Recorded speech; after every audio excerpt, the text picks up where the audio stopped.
$20,000. I blinked hard at my phone screen, hoping the number would change. It didn't. Neither did the string of charges from bridal boutiques, florists, and something called Enchanted Events and Design. My hands started shaking as I scrolled through transaction after transaction, each one a fresh punch to the gut. My name is Selena, and I just discovered my little sister had turned my emergency credit card into her personal wedding slush fund. What's wrong? You look like you've seen a ghost. Bella set down her coffee mug, peering at me across my kitchen table. I'd invited her over for our weekly Sunday brunch, but now my eggs Benedict sat untouched, growing cold. Lacey, my voice cracked. She took my card, the one I keep for emergencies. Look at this. I turned my phone toward Bella, whose eyes widened as she scrolled.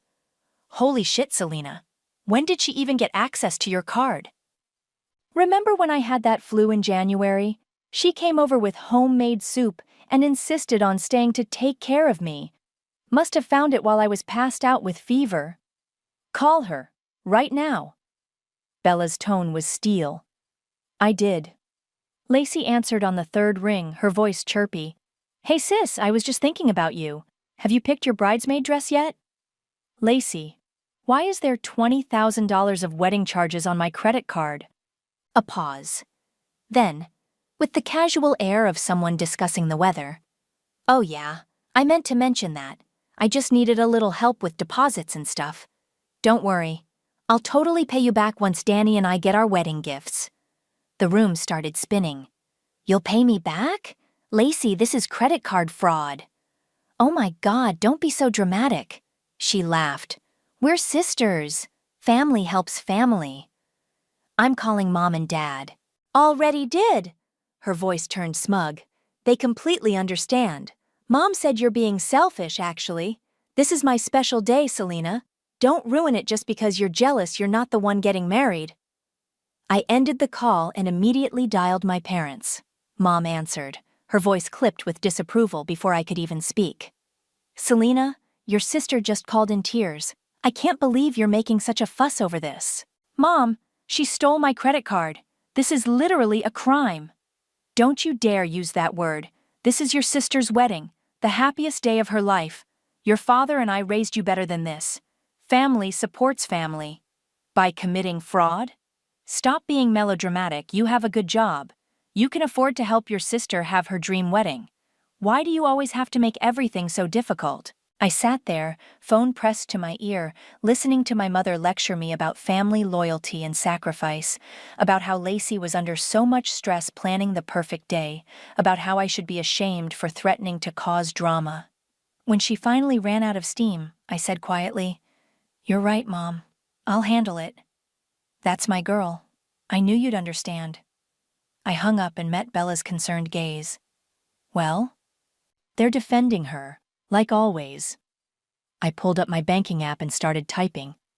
But they don't know something. What's that? I already filed a fraud claim with the credit card company this morning, and I named Lacey specifically as the perpetrator. My fingers flew across the screen as I submitted the final documentation. I also have screenshots of every transaction, security camera footage from stores where she used the card, and copies of all the receipts she so thoughtfully posted on Instagram. Bella's mouth dropped open. Holy shit, Selena. They think I'm the weak one, the responsible one who'll roll over and take it because family. I set down my phone and finally took a bite of my cold breakfast. They're about to learn how wrong they are. What are you going to do? I smiled, but there was no warmth in it. I'm going to sit back and watch as my dear sister's perfect wedding falls apart piece by piece. And the best part? I won't have to lift a finger. The law will do it for me. You're scary when you're calm like this. I learned from the best. I raised my coffee mug. To Karma wearing a bridesmaid's dress. Bella clinked her mug against mine, but her expression was worried. Just be careful, okay? This is going to get ugly. It already is ugly. I pulled up my credit card statement again, each fraudulent charge fuel for the cold fire building in my chest. They just don't know it yet. Ms. Mann? The detective's voice was steady on the phone. I'm Detective Gross with the Financial Crimes Unit. We've received your fraud report and supporting documentation. I closed my office door, grateful for the privacy. Yes, thank you for calling. I have more evidence if you need it. Actually, what you've provided is quite thorough. There was a note of impressed surprise in his voice. The time-stamped security footage from the bridal boutique is particularly helpful. Did you request that yourself? Yes. I also have screenshots of my sister's social media posts showing her using my card at various venues. She was not discreet. I can see that. Papers shuffled on his end. The post where she's holding up your credit card and captioning it, "Best sister ever," is particularly interesting, given that you've stated you never gave her permission to use it. She tagged me in that post too, I said dryly. Apparently she thought I wouldn't notice $20,000 in charges because she was being so public about it. My computer pinged with a new message in the family group chat. I opened it while Detective Gross continued talking. Lacey. OMG everyone, just booked the most amazing champagne fountain for the reception. It's going to be so Instagram-worthy. Mom. That's wonderful, sweetie. Your wedding will be perfect. Dad. Whatever makes you happy, princess. I took screenshots, adding them to my growing folder of evidence. Ms. Mann? Detective Gross pulled my attention back. Are you certain you want to pursue criminal charges? This being family, sometimes people prefer to handle things privately. Detective, my sister didn't just steal my card. She's actively lying to her fiancé about where the money's coming from. She told him I gifted her $20,000 as a wedding present. That complicates things. It gets better. Want to know what she texted our cousin about me last week? I pulled up the screenshot. Selena's such a pushover. She works so hard to be the responsible one. It's honestly pathetic, but at least her credit score is good enough to fund my dream wedding. More paper shuffling. You've documented everything. Down to the minute she took the card from my apartment. I have security footage from my building showing her entering at 2:17 p.m. on January 12th and leaving at 3:45 p.m. The first fraudulent charge was made at 4:22 p.m. that same day. Ms. Mann? He paused. This level of documentation is unusual for these cases. I knew nobody would believe me without proof. My family never does. Later that evening, Bella came over with wine and takeout. I showed her the expanding evidence folder on my laptop while we ate. Girl, this is next level, she said, scrolling through. You even have the receipt from when she bought her wedding dress? And the alteration receipts, and photos of her wearing it while it was being fitted. All paid with my card. All meticulously documented on her Instagram with helpful timestamps. What did the detective say? That they're building a case. Apparently, having the perpetrator document their own crime on social media makes their job easier. I took a long sip of wine. The best part? Lacey keeps adding to the evidence every day. Look at this. I pulled up a new post from an hour ago. Lacey posing with expensive flower arrangements, captioned, "Final wedding flowers picked. Thank you, Asalinum, for making all my dreams come true. Best sister ever." She's really out here tagging you in her crime spree. Bella shook her head. Has she always been this bold? Remember when she crashed Dad's car in high school? Told the police I was driving, even though I was away at college? Mom and Dad believed her until the security cameras at my dorm proved I was 300 miles away. And they still take her side? Every time. I closed my laptop. But this time is different. This time I have receipts. Literal and metaphorical. My phone buzzed. Detective Gross. Ms. Mann, we've reviewed everything. The bank is formally pressing charges. Would you like to make a statement? It's happening. I showed Bella the message. They're moving forward with charges. Are you ready for this? Once it starts? I know. I typed my response. Yes, I'll make a statement. And detective? I have even more evidence to share. Bella touched my arm. Selena. This isn't just revenge, you know that, right? No, I agreed, thinking of all the years of manipulation, lies, and gaslighting. Of being told I was overreacting, being difficult, not supporting family. This isn't revenge. This is justice with receipts. I hit send on my response to Detective Gross, then raised my wine glass. To paper trails and karma. To finally standing up for yourself, Bella clinked her glass against mine. May your sister look good in orange. The engagement party sparkled with fairy lights and champagne bubbles. I adjusted my hidden recording device, a small microphone clipped inside my clutch, and plastered on my best supportive sister smile. Selena! Lacey squealed, rushing over in a designer dress I recognized from my credit card statement. You came, and you look nice. Her eyes flicked dismissively over my simple black cocktail dress, the one I'd actually paid for myself. Wouldn't miss it. I hugged her, noting how she immediately pulled away to greet more glamorous guests. The champagne tower she'd ordered caught the light, each crystal glass a reminder of the charges still sitting on my card. Hey, Selena. Danny, Lacey's fiancé, appeared beside me. Sweet, innocent Danny, who had no idea his dream wedding was being built on fraud. Can I talk to you for a minute? We stepped onto the venue's terrace. My recording device caught every word. I just wanted to say thank you, he said, genuine emotion in his voice. Lacey told me about your amazing gift. $20,000. I couldn't believe it. My family's not well off, and knowing her sister stepped up like that. He wiped his eyes. It means everything. My stomach churned. What exactly did Lacey tell you about the money? That you'd been saving it for her wedding day. That you wanted her to have her dream celebration because she's your only sister. He smiled. You're really something special, Selena. Before I could respond, my mother clinked her glass for attention. Everyone gathered around as she raised her champagne flute. To my beautiful daughter, Lacey, Mom beamed, her voice carrying clearly to my recorder. The heart of our family. When she told me about all these wonderful wedding plans, the venue, the flowers, the champagne tower, I knew she'd create something magical. And special thanks to Selena, she gestured toward me, for her contribution. The crowd awed. I took a large sip of champagne to hide my expression. Everything is just perfect, Mom continued. The flowers from Garden Grove, the catering from Le Petit, the stunning decorations from Enchanted Events.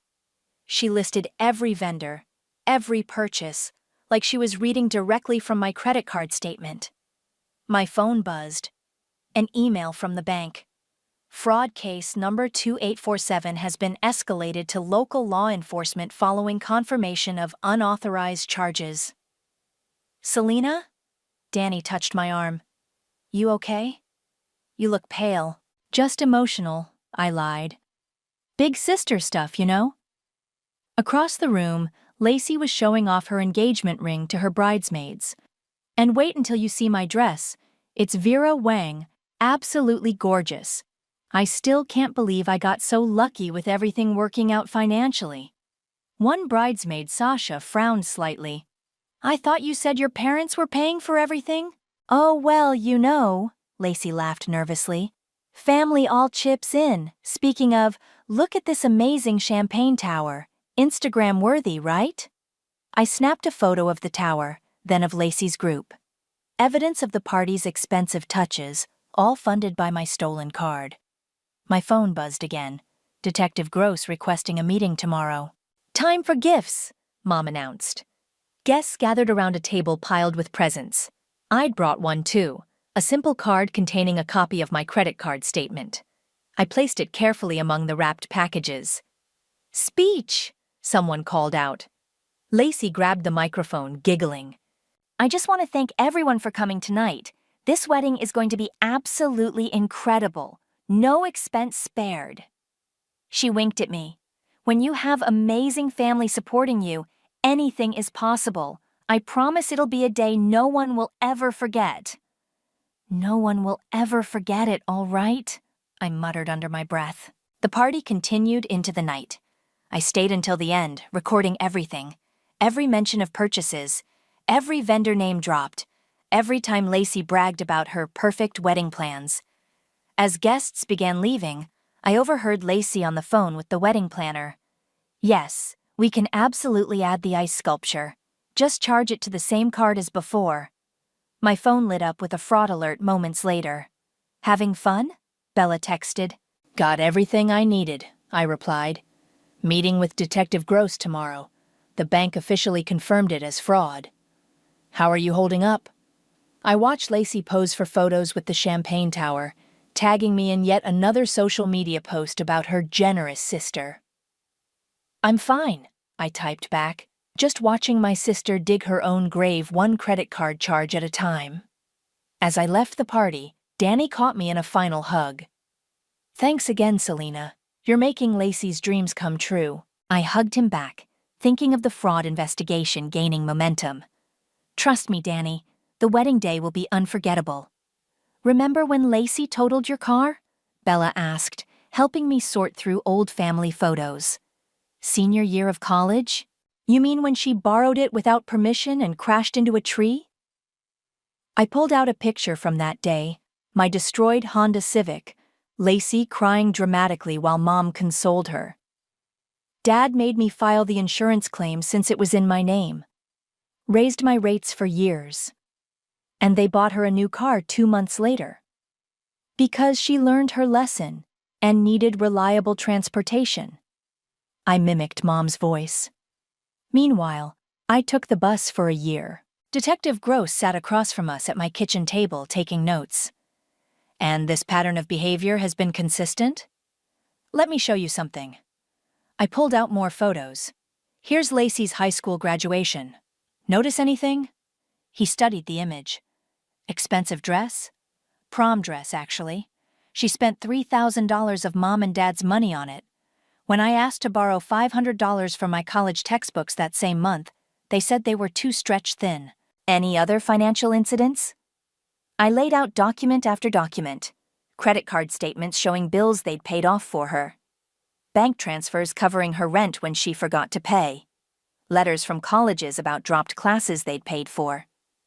She's never faced consequences, I explained. Not once. My phone buzzed. A family group text from Mom. Dinner tonight at our house. Important wedding details to discuss. Selena, please be there. Perfect timing, Detective Gross said. Wear your recording device. Try to get her talking about the credit card. That evening, I sat at my parents' familiar dining room table, phone recording in my pocket. Mom served her signature lasagna while Lacey dominated the conversation. So the videographer needs another $2,000 as a deposit, she announced. Selena, can you take care of that tomorrow? Same card as before? Actually, I kept my voice casual. How did you get that card number? I don't remember giving it to you. Oh my God, are you still on about that? Lacey rolled her eyes. I told you, I found it that day I brought you soup. You were basically delirious with fever, but you said I could use it. Did I? I don't remember that conversation. Selena, Mom cut in sharply, stop interrogating your sister. This is about her special day. I'm just curious about the timeline, because my first credit card alert was actually before you brought me soup. Lacey's fork clattered against her plate. Why are you being like this? Like what? I just want to understand when and how you got my card. Girls, Dad finally spoke up. Let's not ruin dinner. You know what? Lacey pushed back from the table. I don't need this negativity.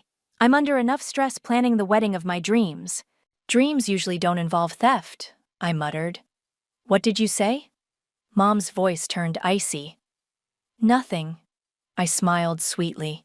Hey, Lacey, remind me, what did you tell Danny about the wedding funding? That you gave it as a gift. Because you love me. Her voice wavered slightly. Interesting. And the vendors?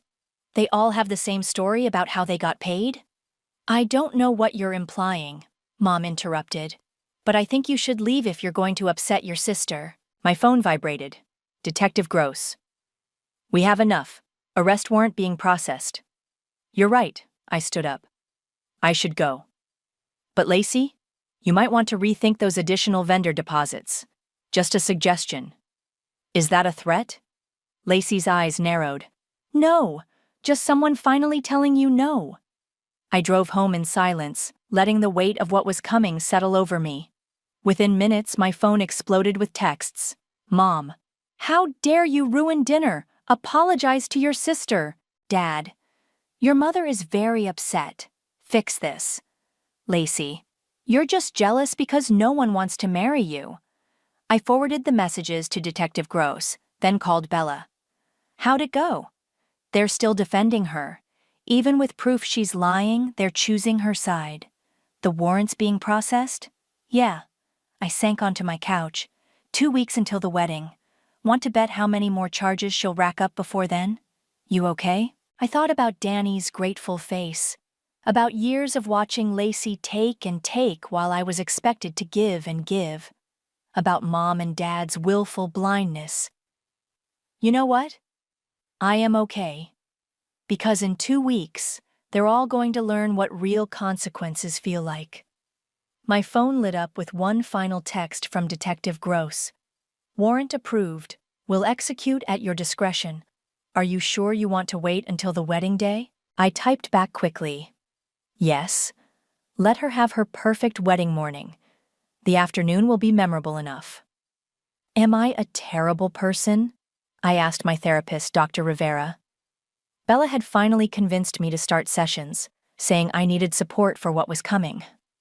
Part of me wants to stop this, to just let her have her day. Why do you think you want to stop it? Because it's going to destroy my family. Because maybe I should be the bigger person. Because... My phone buzzed. Another credit card alert. $3,500 to a luxury car service. Because she's still doing it, I finished quietly. Even with the wedding less than 2 weeks away, she's still charging things to my card. Tell me about the toll this has taken on you, Dr. Rivera prompted. I can't sleep. Every alert makes my heart race. I've had to defer my student loan payments because my credit limit is maxed out. My voice cracked. I trusted her. She's my sister. After therapy, I created an anonymous Reddit account. I needed to tell someone, everyone, what was happening. I detailed everything: the theft, the lies, the years of enabling. Within hours, the post went viral. OMG, I think I know who this is about. A DM popped up from an unfamiliar account. I'm in your sister's bridal party. She's been bragging about how her sister is funding everything. I clicked the profile.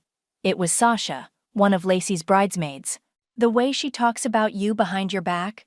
Sasha continued. It's awful. Yesterday she told us you're just jealous because you're single and boring. But then she charged another $500 of bridesmaid gifts to your card. My phone rang. Detective Gross.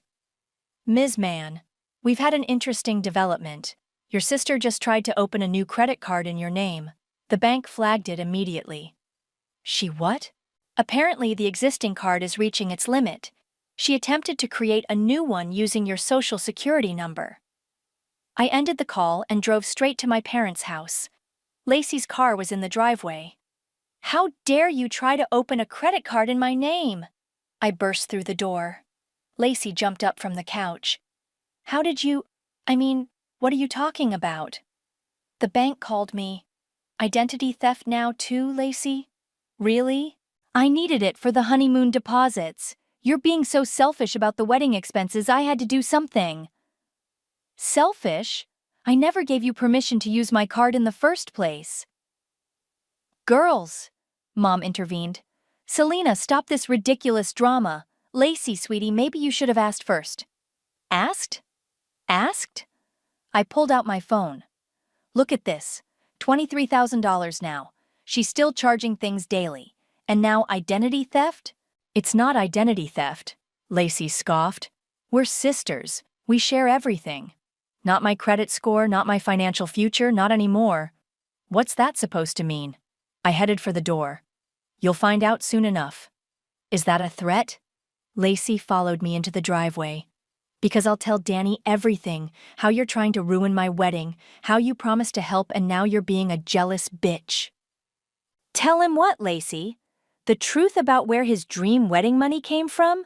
Go ahead. She grabbed my arm. You wouldn't dare. Let go of me. I pulled out my phone, already recording. And maybe check Reddit. There's an interesting story going viral about a bridezilla who committed credit card fraud. Her face went white. You didn't.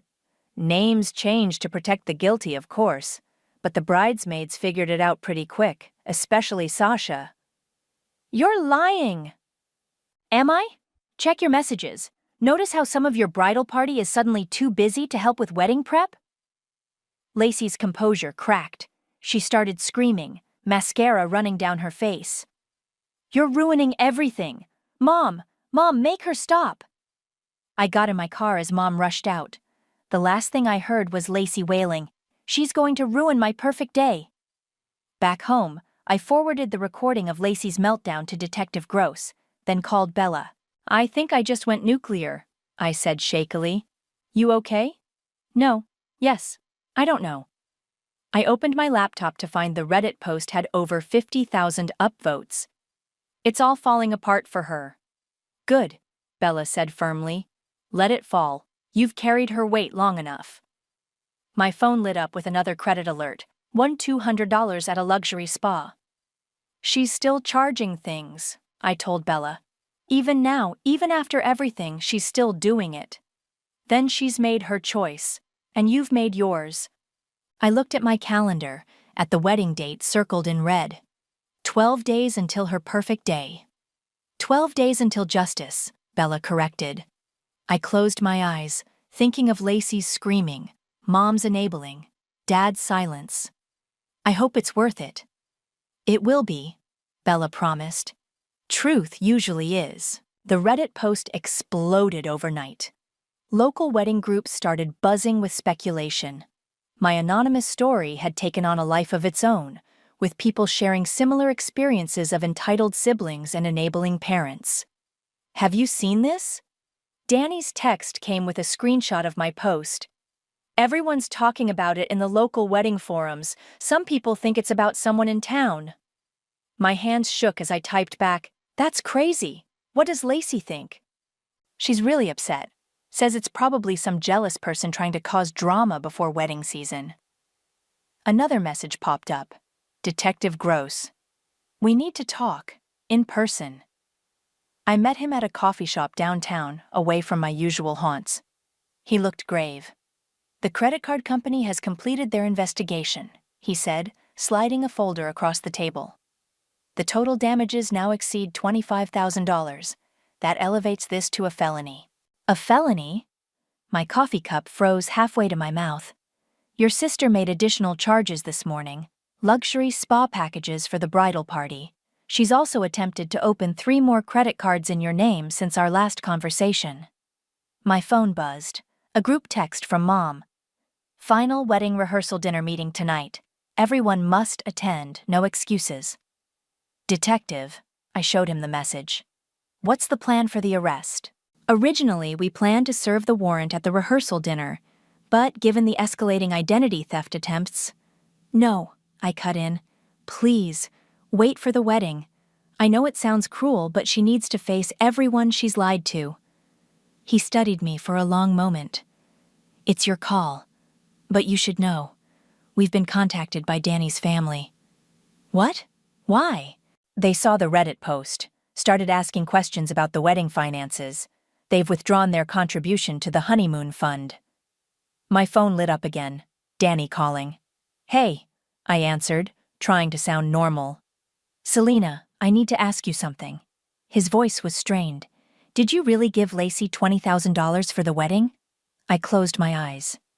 Danny, because I just found out my parents never promised to match that amount like she claimed. And now there's this story going around that matches everything exactly, except... Danny, I can't talk about this right now. Please, I need to know. Did you actually give her the money? Detective Gross nodded encouragingly. No, I whispered. I didn't give her anything. The silence on the other end was deafening. "The rehearsal dinner is tomorrow," Danny finally said. I think we need to have a serious conversation before then." After hanging up, I turned to Detective Gross. If Danny confronts her, she'll likely panic and try to run. We have officers monitoring her movements. That evening, my parents' house was tense. Lacey looked terrible, her usual perfectly maintained appearance showing cracks. Danny sat quietly, barely touching his food. "So," Mom clapped her hands, ignoring the atmosphere. "Final arrangements. Lacey, did you confirm the luxury cars for the bridal party?" "All set." Lacey's voice was brittle. "Everything's perfect." "Honey," Danny interrupted, "where exactly did the money come from for all this?" The room went silent. "What do you mean?" Lacey laughed nervously. "We talked about this. Selena's gift, your parents' contribution." "My parents never promised any money." Danny's voice was flat. "I called them today." "But," Lacey looked at me desperately. "Selena, tell him about your gift." I stayed silent. "Lacey," Danny stood up, "I need the truth. Now." "The truth," Mom jumped in, "is that family helps family. Selena is being difficult about a few simple charges." $25,000, I said quietly. "That's what she stole from me, and she just tried to open more credit cards in my name this morning." Lacey burst into tears. "You're ruining everything. Mom, make her stop." "Danny," I looked him in the eye, "I never gave her permission to use my card. Ever. She took it while I was sick and has been maxing it out for months." Danny grabbed his coat. "I need some air and time to think." "Danny, wait!" Lacey ran after him. My phone buzzed one final time. "Detective Gross. Warrant ready. Wedding day confirmed. Officers will wait for your signal." I watched through the window as Danny drove away, Lacey sobbing in the driveway. Mom was crying in the kitchen. Dad stared blankly at his plate. "I hope you're happy," Mom spat. "You've ruined everything." "No." I stood up, gathering my things. "Lacey did that all on her own. I'm just making sure she finally faces consequences." "What does that mean?" I headed for the door.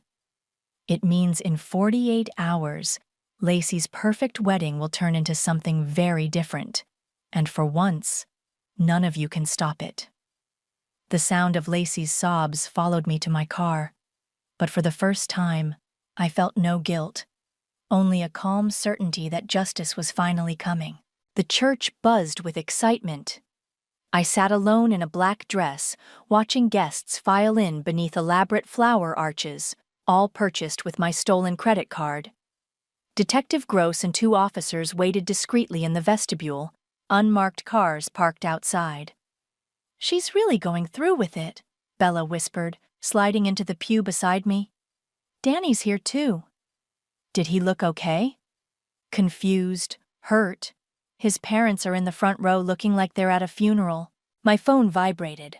"Mom. Last chance to stop this madness. Please, for your sister." I turned my phone off and settled back as the music started. The bridesmaids processed in, their designer dresses rustling. Several of them, including Sasha, avoided looking at me. They knew. Then Lacey appeared, radiant in her stolen Vera Wang gown. Dad beamed proudly as he walked her down the aisle. She was the picture of bridal perfection, except for the slight tremor in her hands and the fear behind her smile. The ceremony began. I watched Danny's face as the priest spoke about truth, honor, and commitment. He looked ill. "If anyone knows any reason why these two should not be joined in holy matrimony, speak now or forever. Hold your peace." The church doors opened.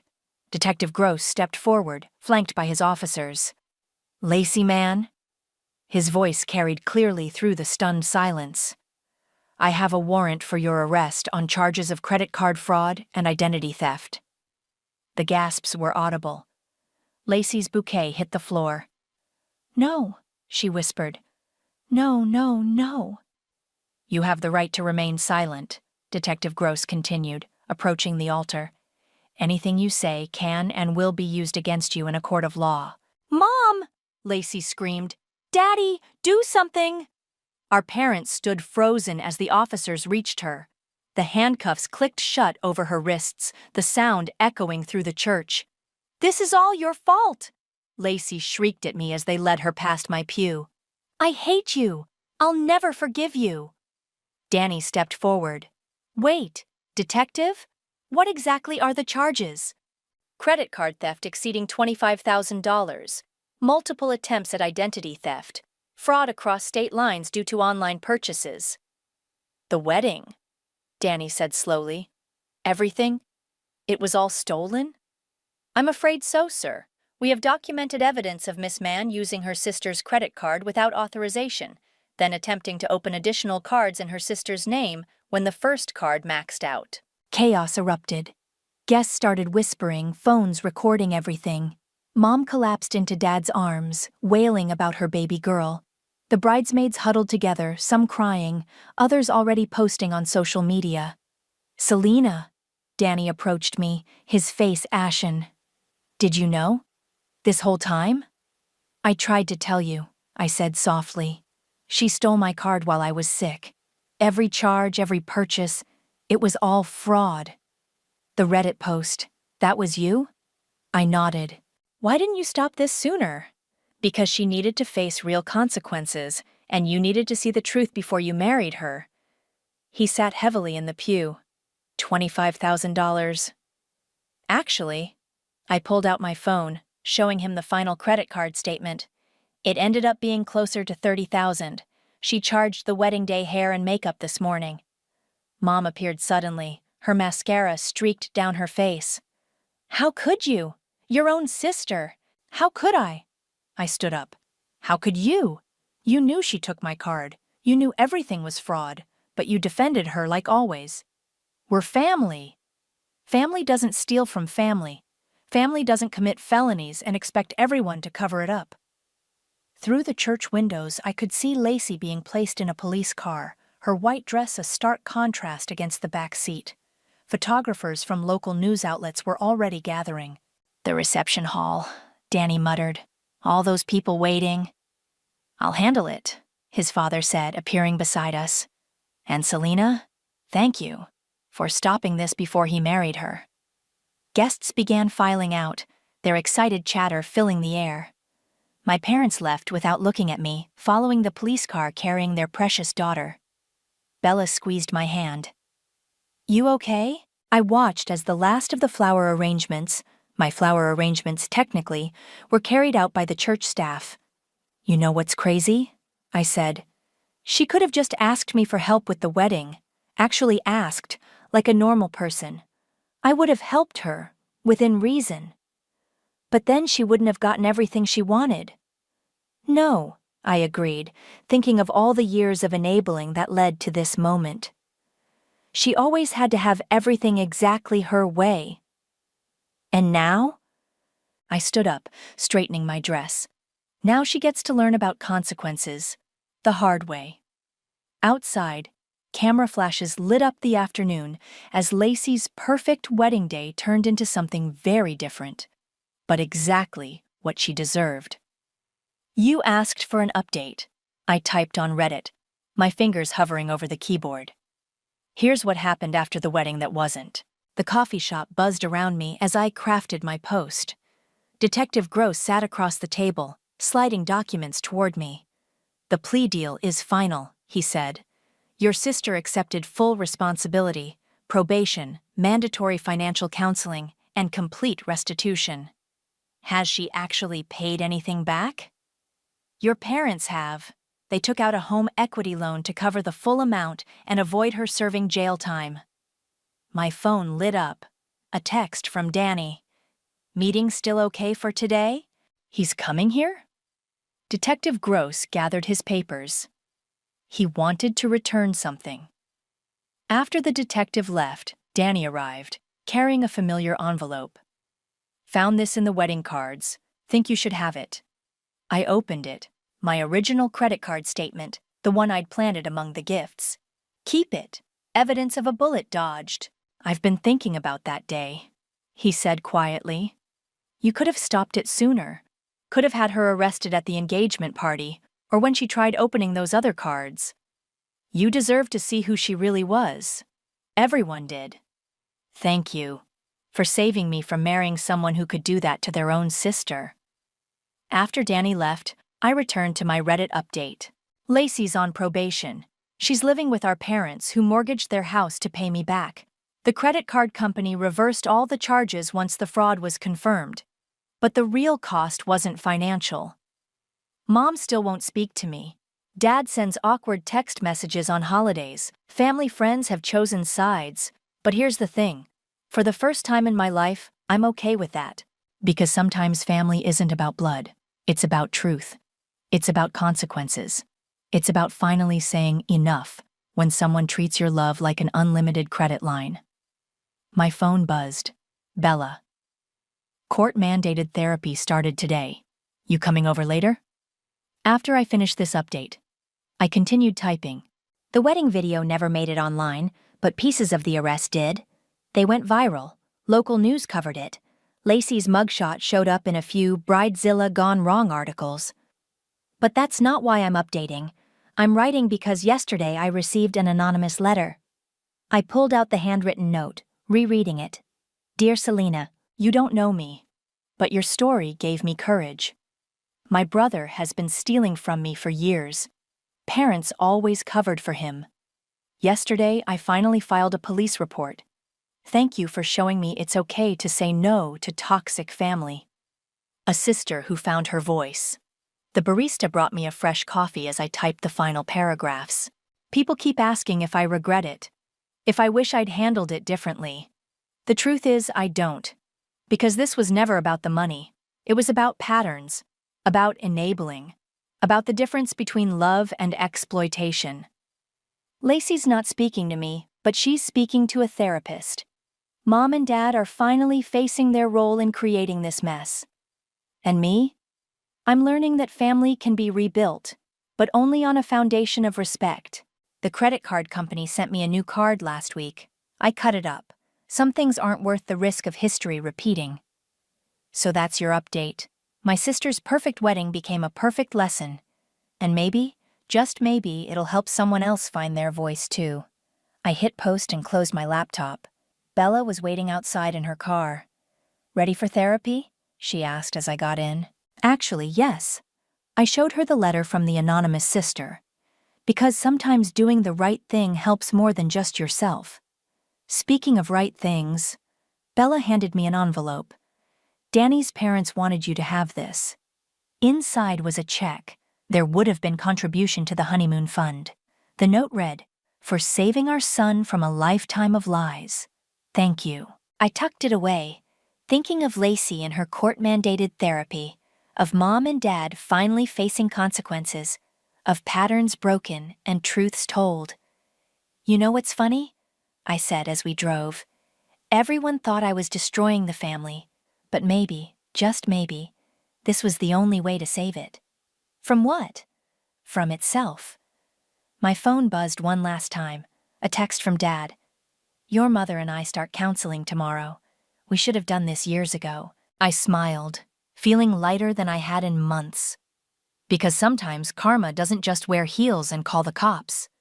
Sometimes karma opens doors to healing, even if those doors have to be broken down first.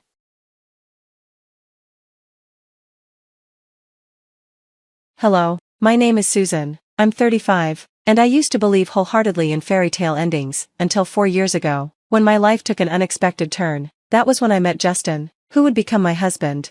Our story began like a classic romance filled with love and trust, but eventually revealed a darker side of betrayal hidden behind what seemed like an idyllic marriage. We first crossed paths on a regular Tuesday morning at the corner cafe. I was lost in a Scott Turow legal thriller, absorbed in the twists and turns of the plot. When Justin walked in, he had an immediate presence, confident yet approachable, with a warm smile that was truly inviting.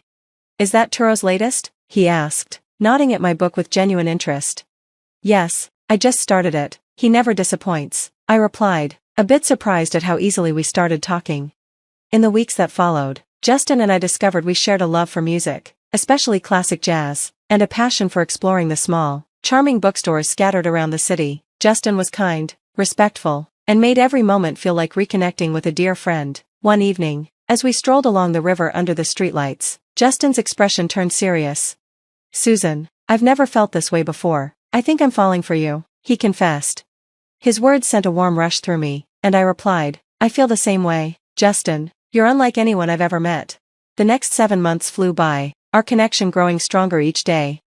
During a cozy dinner at my apartment, Justin proposed, and I accepted without hesitation. I was deeply in love and optimistic about the life we were building together, but the excitement of our engagement soon turned to unease as the time came to meet Justin's parents. His mother, Catherine, was a stern woman with an intense gaze that seemed to assess my every move, while his father, though warmer, was serious, especially when it came to marriage. Over a formal dinner at their home, the conversation turned to a prenuptial agreement. "It's just practical," his father insisted, catching me off guard. Having been hurt in the past by an unfaithful ex, I knew the importance of clear boundaries. I calmly suggested, "If either of us cheats, the one who does should owe the other $200,000. Justin looked at me with surprise, then admiration. "Susan, I promise I'll never betray you," he assured me. Our wedding was a beautiful celebration filled with joy, dancing, and promises of forever. The first year of our marriage felt like a dream. We traveled to enchanting places, spent quiet evenings at home, and supported each other's dreams. Justin was more than a husband, he was my best friend and confidant. Adjusting to married life felt effortless. Our honeymoon in Italy was magical, wandering along the cliffs of Santa Caterina del Sasso, just the two of us, captivated by the romance of it all. "Can you believe we're here?" I asked one evening as we watched the Eiffel Tower light up. He held me close and said, "With you, anything's possible. This is just the beginning, Susan." We returned home with a suitcase full of memories and felt even closer. Our days together became a cherished routine. Each morning, Justin would leave for work, and I would prepare dinner for his return. We spent our evenings talking for hours about everything under the sun. One night, while washing dishes, Justin said, "I never thought I'd be this happy doing simple things like this." I splashed him playfully, and he laughed, catching the water with his hands. "That's because you've got an amazing wife," I teased. "It's all about the company." This simple routine became the foundation of our happiness. He'd often say, "Marrying you was the best decision I ever made." Though there was pressure from his mother, Catherine, to start a family, we stayed focused on enjoying each other. She would often drop hints at family gatherings, asking, "So, when will we hear some good news?" I usually responded with a light-hearted joke, but over time, her persistence became harder to brush off. Justin reassured me, "Don't let my mom get to you. We'll start a family when we're ready." Our first anniversary was a magical evening at home. Justin surprised me with a necklace I'd admired months before, saying, "Happy anniversary, Susan. Here's to many more years together," his eyes full of love. As we cuddled on the couch that night, I felt deeply grateful for the life we were building together. But as we entered our second year of marriage, the pressure from Justin's family, especially his mother, Catherine, began to weigh heavily on me. What started as gentle nudges about starting a family soon turned into sharp critiques about nearly every aspect of our lives. Catherine's disapproval, often hidden behind helpful comments, made every family gathering feel tense and uncomfortable. One afternoon, while I was setting the table for lunch, Catherine walked into the kitchen and surveyed the spread with a look of disdain. "Is this what you're serving?" she asked, her tone laced with judgment. "A bit plain, don't you think?" I clenched my jaw, trying to stay composed, but her criticisms extended far beyond my cooking. She found fault in everything, from our home decor to how I spent my free time. One evening, as we relaxed in the living room, Catherine shared another unsolicited opinion. "You know, Susan," she said coolly, "if Justin gave me the money he spends on you, I'd consider hiring a real cleaner and cook." Justin sat uncomfortably but stayed silent, which felt like a betrayal. Holding back my frustration, I replied as calmly as I could, "I'm doing my best here, Catherine." Over time, I noticed a shift in Justin's attitude, as if his mother's remarks were beginning to sink in. After one of her visits, he casually suggested, "Maybe Mom's right about the house, maybe we should think about getting some help." I was stung by his comment. "So, you think I can't handle things either?" I asked, hurt. "No, that's not what I meant," he said quickly, backpedaling, but the damage was done. Catherine's criticisms and Justin's growing detachment started to strain our marriage, turning simple conversations into tense discussions. The easy comfort we once shared was slipping away, replaced by a sense of doubt and frustration. One night, after a particularly heated argument, I found myself voicing a painful truth. "What happened to us, Justin? We used to be a team." He ran a hand through his hair, looking frustrated. I don't know, Susan. Everything just feels complicated now. That night, I went to bed feeling alone and misunderstood. Catherine's subtle but insidious remarks had not only invaded our home, they were also beginning to erode the foundation of our relationship, making me question whether the love we once shared could survive this constant negativity. As we entered our 4th year of marriage, a sense of unease took root in my heart. The vibrant flame of our love was now flickering under shadows of doubt. It began with frequent calls from a name that kept appearing on Justin's phone, Brian. Each time Brian called, Justin would act strangely, his demeanor shifting and his eyes darting to see if I noticed. One evening, as we watched TV and his phone buzzed again, I glanced over at him, noticing the tension in his face. "Who's Brian?" I asked, trying to sound casual. "Just a new guy at work, no one important," Justin replied, his voice a bit too casual, his answer feeling rehearsed. But his behavior only grew more suspicious. He started coming home late more often, giving inconsistent reasons, and even his style changed, from casual to sharply dressed in tailored suits. One evening, as he got ready for yet another late work night, I couldn't ignore the sinking feeling in my gut. "Working late again?" I asked, taking in his polished look. "Yeah, big project," he said, his tone dismissive as he avoided eye contact. "Don't wait up," he added abruptly. All the frustration and doubts I'd been holding inside bubbled over, and I finally confronted him. "Justin, this isn't you, what's going on?" My voice shook with a mix of anger and fear. He sighed heavily, his expression caught somewhere between guilt and irritation. "I've told you, it's just work, why can't you trust me?" he snapped back. "Because something feels wrong, Justin, you're barely here, and even when you are, it's like you're somewhere else," I replied, my voice tense. Without another word, he grabbed his coat and left, leaving me alone in the silence of our home. That night, lying in our empty bed, I made a difficult decision. I couldn't keep living in a cloud of doubt and suspicion. I needed to find out the truth, no matter the cost. The next morning, with a heavy heart, I did something that felt both like a betrayal and a necessity. I hired a private investigator. The stress and constant uncertainty had become unbearable, and I had to know. The days that followed felt like a blur of nervous waiting. I tried to keep my life as normal as possible, though inside, everything felt on the verge of collapse. Then, the call came, and with it, my world crumbled. "Mrs. Johnson," the detective began solemnly, "we found conclusive evidence. Your suspicions were correct." He explained that Justin had been unfaithful, and the name Brian was, in fact, an alias for a woman he'd been seeing. The details were painfully clear, timestamps, photographs, all undeniable. As I sat holding the phone, emotions surged through me, devastation, betrayal, and a grim sense of validation. My fears weren't baseless, they were grounded in harsh reality. Now, faced with the truth, I had to decide what came next. I chose not to confront Justin immediately. Instead, I needed to understand the full scope of his betrayal. A few nights later, as I passed by his home office, I overheard a conversation that turned my stomach. Justin was on the phone with his mother, Catherine. "Mom, I'm planning to end things with Susan after your birthday," he said, his tone cold, lacking any warmth or remorse. "Oh, that's wise, dear," Catherine replied, her voice disturbingly calm. "Just make sure she gets me a nice 60th birthday gift before you let her go." I leaned against the wall, fighting the urge to scream. Not only was my husband betraying me, but he and his mother were also conspiring to use me, planning to extract one last grand gift before discarding me. Fueled by a potent mix of anger and resolve, I decided to play along. I continued to gather more evidence, working closely with the investigator, who provided me with photos, videos, and even recordings. I was building my case, preparing for the moment I would reveal it all. Each night, lying next to Justin, I mentally crafted my plan. I would wait until after Catherine's birthday, giving them the illusion of victory. I'd let them believe they had outsmarted me, and then, when they least expected it, I would turn the tables.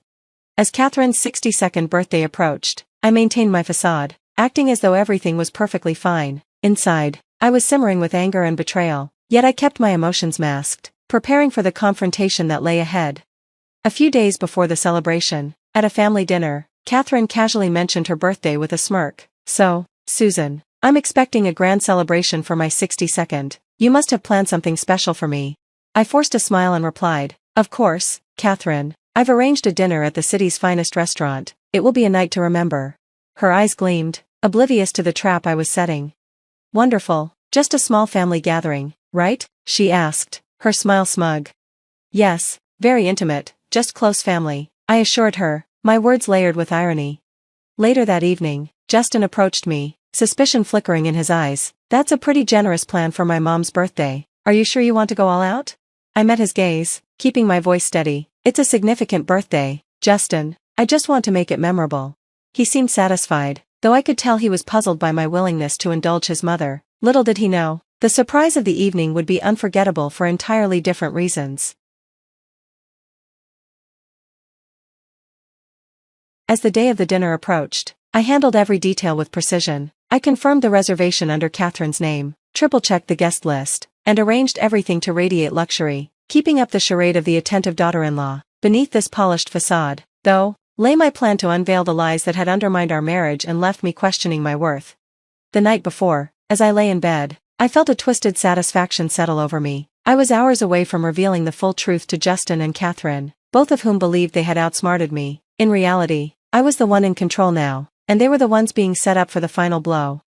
The evening of Catherine's 62nd birthday unfolded in a plush, candlelit restaurant. Everything was designed to impress: ornate decor, delicate china, a custom menu. Catherine beamed, wrapped in the extravagance, while I played my role with a smile that masked my simmering resolve. As the dinner wound down, the waiter presented the bill, an astounding $6,800. I reached for my card, feeling the thrill of the moment. I swiped it, then looked up, noting Catherine's smug satisfaction and Justin's slightly tense expression. "Thank you, Susan. This was incredibly generous," Catherine said, her voice almost mocking. Seizing the moment, Justin leaned toward me with an air of finality. "Susan, I want a divorce," he stated bluntly. The words stung, but I kept my face composed, betraying no hint of the hurt beneath. Catherine chimed in with a cold smile. "Well, I suppose you should be going, then. After all, this is a family gathering." Without a word, I stood and walked out, head held high. Outside, with my hands shaking, I canceled the payment on my phone. Then I logged into our shared account, blocking Justin's access, ensuring he'd be unable to cover the cost either. Back at the house, I quickly packed my belongings. The weight of my final decision settled in. I was walking away from this life and the people who had twisted it. As I zipped up my suitcase, my phone buzzed, displaying Catherine's number. I answered, hearing her voice, sharp with rage. "The restaurant is threatening to call the police. What did you do?" she demanded, her tone laced with fury and panic. I felt a strange calm, a sense of freedom as her voice echoed in my ear. Let them face the consequences. They had created this situation. Hanging up, I took a last look around the house, once filled with love, now hollow and empty. I stepped outside, not once looking back, even as my phone continued to buzz with desperate messages. They'd always wanted control, but now I held the power to choose my own path. In the end, they paid the price. Justin scrambled to borrow from his family to cover the bill, a small reckoning for the pain they'd caused. I didn't concern myself with how he managed it. All I knew was that, in the end, I had reclaimed my dignity. Days later, I sat in the lawyer's office, signing the final divorce papers. I felt an unexpected peace wash over me. I was free from betrayal, deceit, and manipulation. The road ahead was uncertain, but it was finally mine. Stepping into the sunlight outside, I took a deep breath, feeling the weight lift. The future was a blank page, and for the first time in a long time, I looked forward to writing my own story.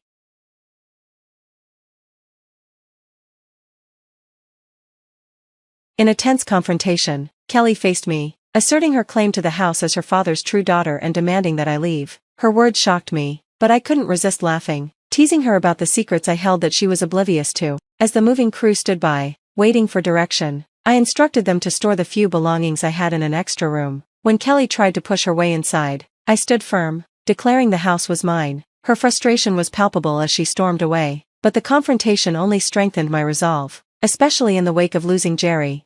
I'm Megan, a 35-year-old music instructor married to Jerry, an entrepreneur 7 years my senior. Our relationship grew from a professional connection to something deeper, eventually leading us to consider marriage. When Jerry opened up about his past, he revealed that he had been married before and had a daughter, Kelly, whose custody he obtained after his ex-wife's betrayal and reckless spending. Kelly, raised by Jerry, seemed to have everything she needed, yet her demands escalated alongside his success. She became increasingly materialistic and rebellious, brushing aside Jerry's efforts to steer her right. From our first meeting during her high school years, it was clear that she harbored animosity toward me, insisting she would never accept me as a mother, favoring her beautiful mother and wealthy father instead.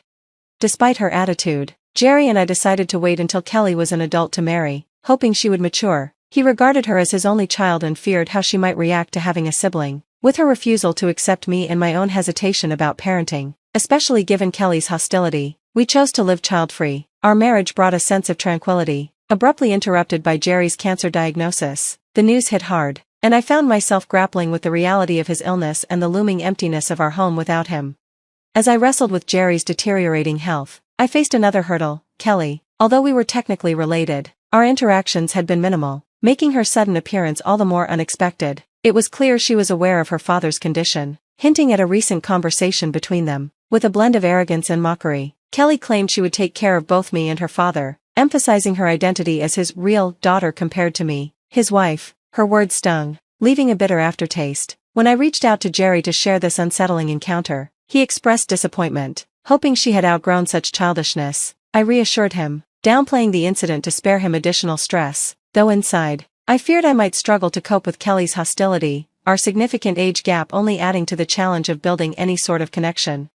As time went on, while my professional life remained stable, the strain of Jerry's cancer and Kelly's intrusive behavior took its toll on me. When she moved into our neighborhood, the tension intensified, marking the beginning of an even more trying chapter. The arrival of Sophia, Kelly's daughter, further complicated matters, effectively making me a step-grandmother. Kelly had quickly fallen into a troubled relationship after high school, repeating her mother's mistakes, leading to Sophia's birth and a fallout with the child's father. Though she received child support, it seemed Kelly was more focused on exploiting Jerry's illness to secure a future inheritance. Her blatant selfishness and manipulative tactics became increasingly apparent, with me overhearing her discussions about Jerry's wealth and her potential claims. The thought of burdening Jerry with these revelations was unbearable, so I opted for silence, shouldering the weight of Kelly's schemes alone.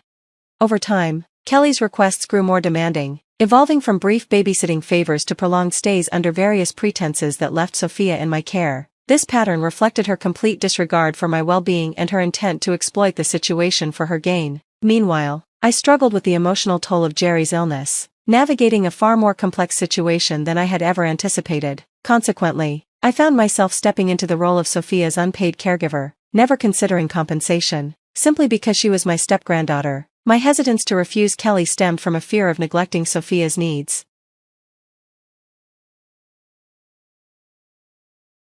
Kelly's demands kept escalating, culminating in her request for me to babysit Sophia for 6 days while she took a vacation with friends. She brushed aside my concerns, insisting that I was always free, though I resisted internally. The threat of Kelly's retaliation loomed over me, compelling me to agree. Initially apprehensive about childcare, I found that Sophia's sweet nature sparked a flicker of affection in me. Still, Kelly's plans imposed an extra financial burden, especially with Jerry's mounting medical expenses. I had been covering the costs for Sophia's essentials, trying my best to manage without tapping into Jerry's funds. As the expenses rose and my role as Sophia's caretaker deepened, I began questioning why I was stepping in for Kelly as a parent. I resolved to confront Kelly about this when she returned, but my plans were abruptly derailed by news of Jerry's critical condition at the hospital. In the midst of the chaos, Sophia's cries mingled with the heart-wrenching news of Jerry's passing, enveloping me in profound sorrow. Kelly's absence during this time, justified by her vacation, left me to shoulder the funeral arrangements alone, a responsibility she casually imposed on me over the phone. Her indifference to her father's death and her expectation that I handle everything, including caring for Sophia, was astonishing. I made excuses to Jerry's relatives about her absence, trying to maintain some semblance of peace during the funeral despite her continued neglect. In the 2 weeks after Jerry's death, Kelly was unreachable, only to reappear later with movers in tow, announcing her intention to move in and claiming her rights as Jerry's biological daughter. She demanded that I leave. Her assertion caught me off guard, but I couldn't help but laugh, hinting at a truth she was blissfully unaware of. My unexpected shift from typically submissive to surprisingly assertive visibly rattled Kelly. I instructed the bewildered movers to temporarily store her belongings, asserting my ownership of the house and our lack of legal connection. I made it clear that her refusal to acknowledge me as a mother absolved me of any familial obligations, especially after she had taken advantage of my kindness. Faced with this reality, Kelly appeared disconcerted, finally confronted with the consequences of her actions. When Kelly announced her trip was over, I reminded her pointedly of her responsibilities as a mother and suggested it was time she cared for Sophia properly. Her dismissive reaction and hasty departure, leaving Sophia behind, left everyone present astonished by her irresponsibility. Her attempt to reclaim her place in the house under such disrespectful circumstances only fueled my determination to stand my ground. Despite her absence and the unresolved living situation, I found myself wholeheartedly committed to caring for Sophia, who had developed a deep attachment to me over time. With support from friends and Jerry's extended family, I navigated the complexities of childcare, integrating Sophia into my life and work. The community surrounding us, including my students' parents and Jerry's relatives, rallied to help, ensuring Sophia was cared for during my teaching hours. However, everything took a dramatic turn 5 months later when Kelly re-emerged, accompanied by law enforcement and a child welfare official, accusing me of kidnapping. Her unfounded allegations were met with my calm explanation of the events, which seemed to surprise the officials and clarify the situation for them. It became painfully obvious to everyone involved that Kelly's blatant disregard for her daughter, followed by her false accusations, was an attempt to deflect from her own irresponsibility. I emphasized Kelly's neglect and the potential legal ramifications of her actions, which seemed to resonate with her and prompted her to retract her accusations. This situation extended beyond simply resolving a false claim. It was crucial to address Kelly's irresponsible behavior and its impact on Sophia. The officer's appreciation for my transparency and the community's support further underscored the value of integrity when confronting unjust accusations. Kelly's panic and eventual realization of her precarious position illustrated the consequences of her actions, leading to a moment of accountability facilitated by the authorities and the collective presence of those who knew the truth.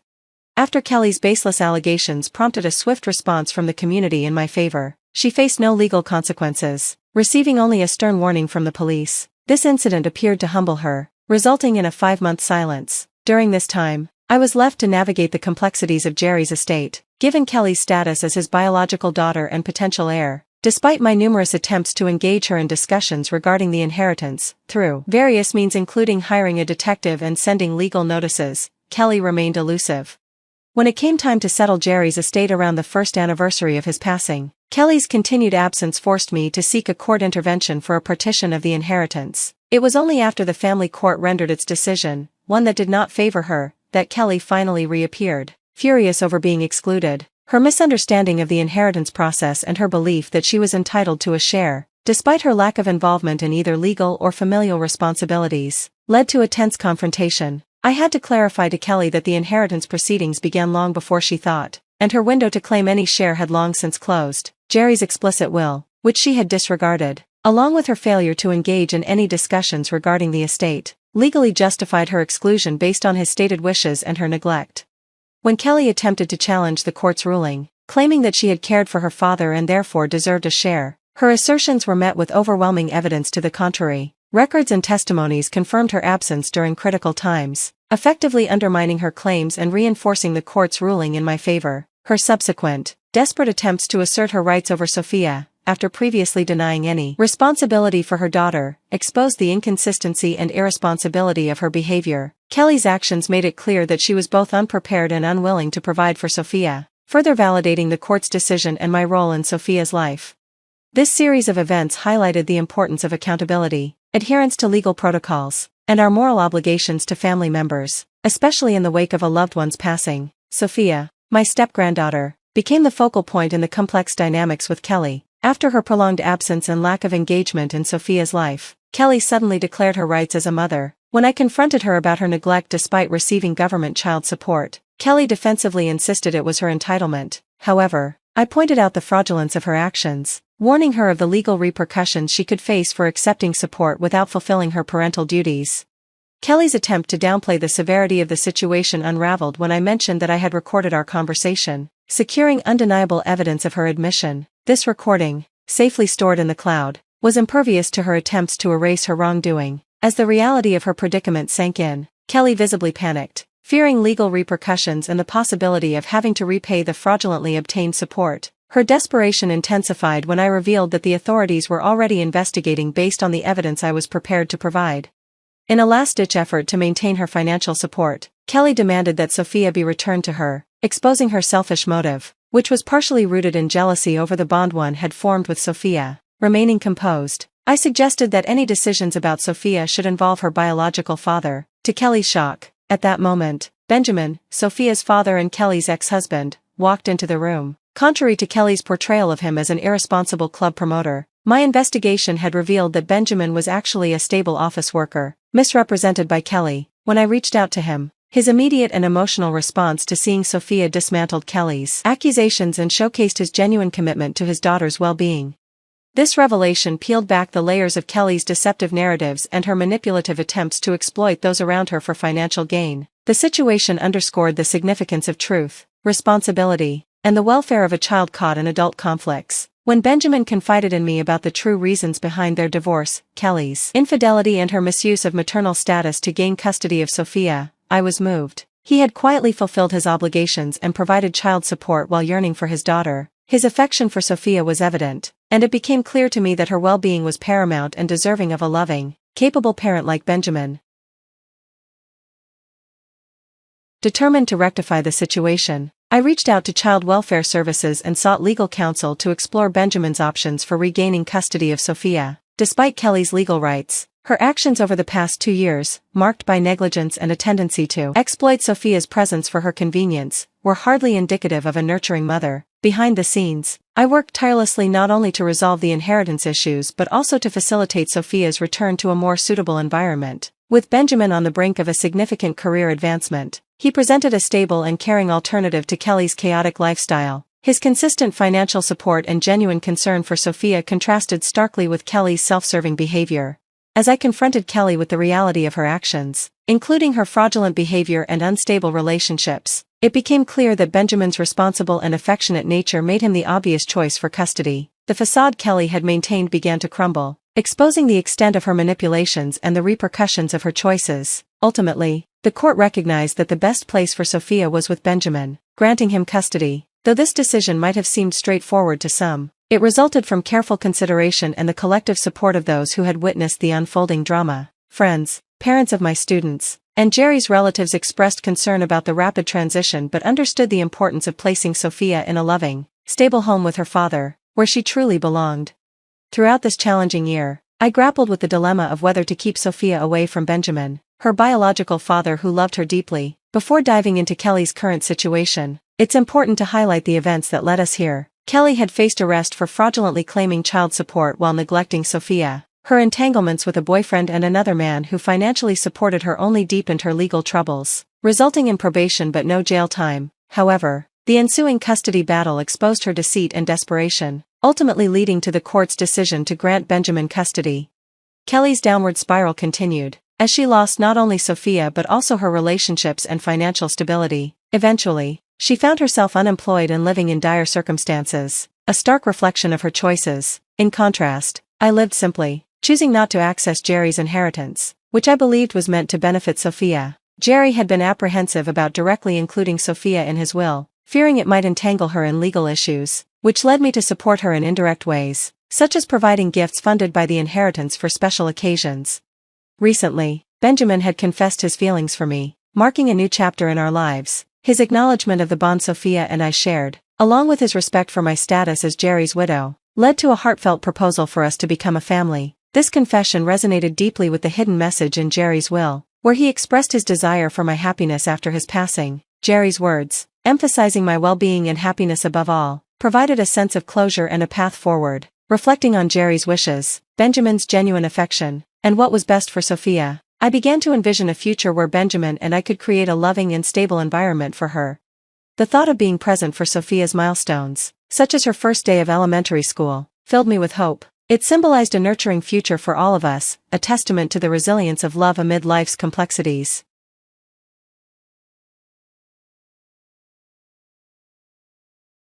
At 36 and unmarried, some might assume I've missed my chance at happiness, but such a view is too simplistic. Kathleen, my sister, proudly boasts about her wealthy, handsome, and brilliant husband during a family gathering in our backyard, drawing curious glances from our relatives. Given our shared upbringing, I can understand their bewilderment. Kathleen has always dominated our family dynamics, and I was raised to silently endure her superiority as the elder sibling. However, I've finally reached my breaking point and am no longer willing to suppress my feelings.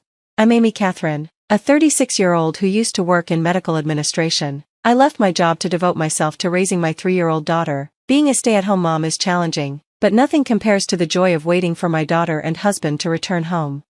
Amy, I'm home.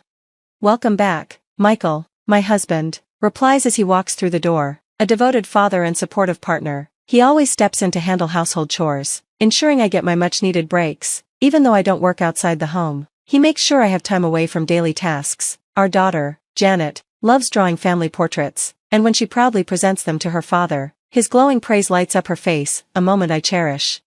Then one day, my routine is disrupted by a call from an unknown number. It's Kathleen, the sister I haven't spoken to in 12 years. Coldly, she informs me of our grandmother's passing and insists I attend the funeral. Her call ends with a thinly veiled jab about my life choices, implying she's been watching my social media. Despite the years apart, her attempt to unnerve me feels weak. I've found fulfillment and meaning beyond society's expectations of marriage and wealth, treasuring the life I've built and the simple joys we share.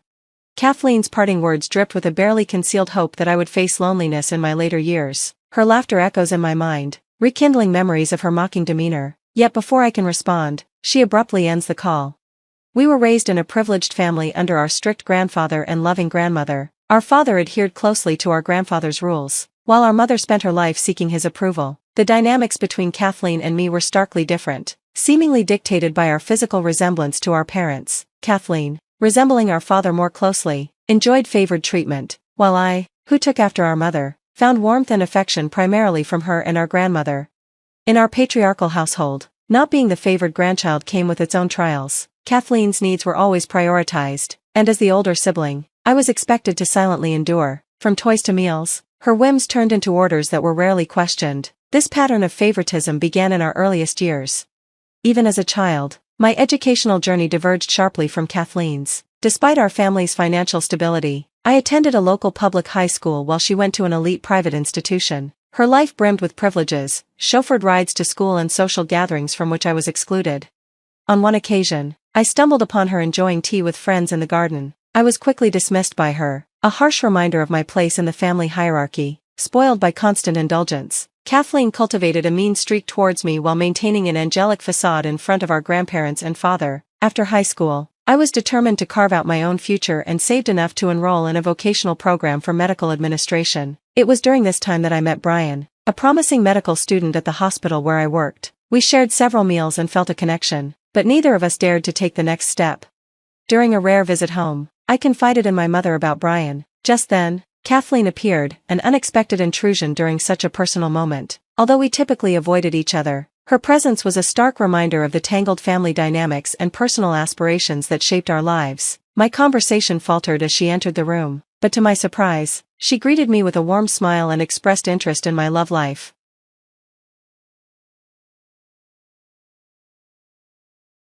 Despite the pain Kathleen had caused me in the past, I still held on to a glimmer of hope for reconciliation, yearning for the sisterly bond we once shared. Encouraged by her newfound interest and my mother's support, I decided to open up about my relationship with Brian. Kathleen's encouragement, along with my mother's approval, bolstered my confidence to take things further with Brian, and soon enough, we became an official couple. Kathleen's request to meet him felt like a sign of her growing maturity and a positive shift in our relationship, something I welcomed wholeheartedly.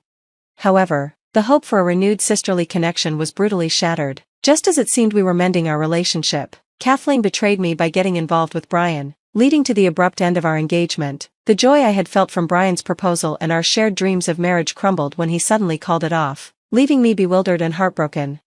In my quest for understanding, I visited my parents' home, only to confront the painful truth: Kathleen and Brian were together, their relationship now public. The shock and grief of this revelation left me feeling isolated. Kathleen's call, devoid of any real remorse, deepened my hurt, forcing me to grapple with the betrayal alone as I sought solace on a park bench in the rain. This betrayal marked a turning point in my life, compelling me to reassess the relationships I valued and the trust one had placed in those closest to me. The pain of this betrayal served as a harsh reminder of the complexities of family dynamics and the unpredictability of human emotions.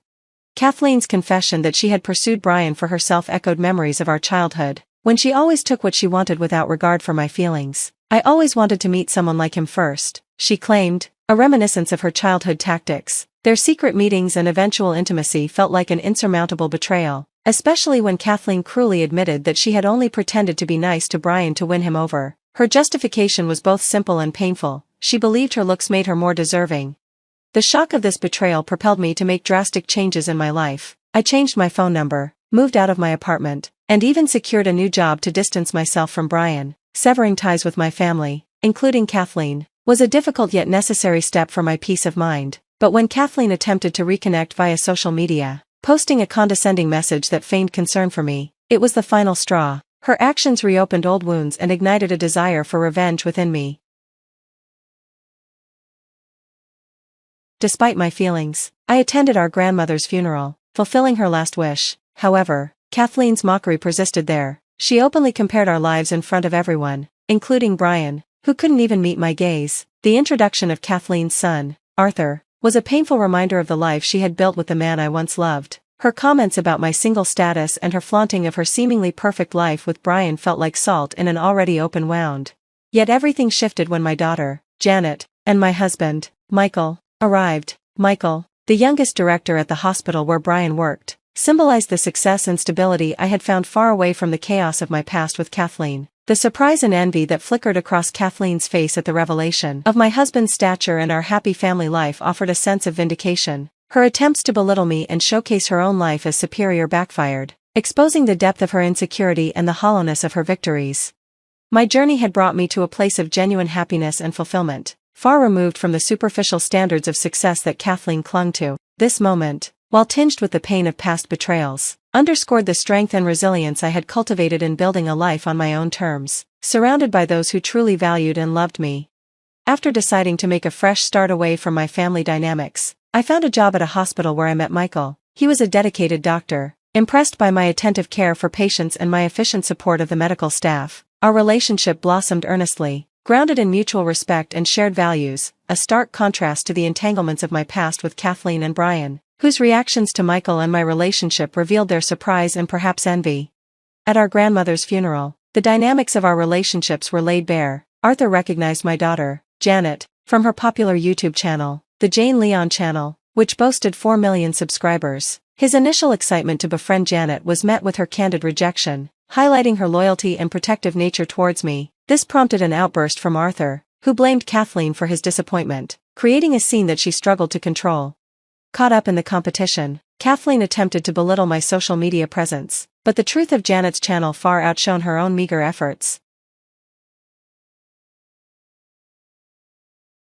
In a moment of clarity, I revealed the wedding rings that Michael and I wore on necklaces, a practical choice we made when Janet was younger to prevent her from playing with them. This symbol of our love and unity seemed lost on Kathleen, who struggled to understand how I, someone she deemed less desirable, could find such happiness and success. During Kathleen's tirade, Brian stepped in to defend me, reprimanding her for her rudeness and affirming the respect he held for Michael and me. This marked a pivotal moment, with Brian expressing his remorse for Kathleen's actions, highlighting the shifting dynamics in our relationships.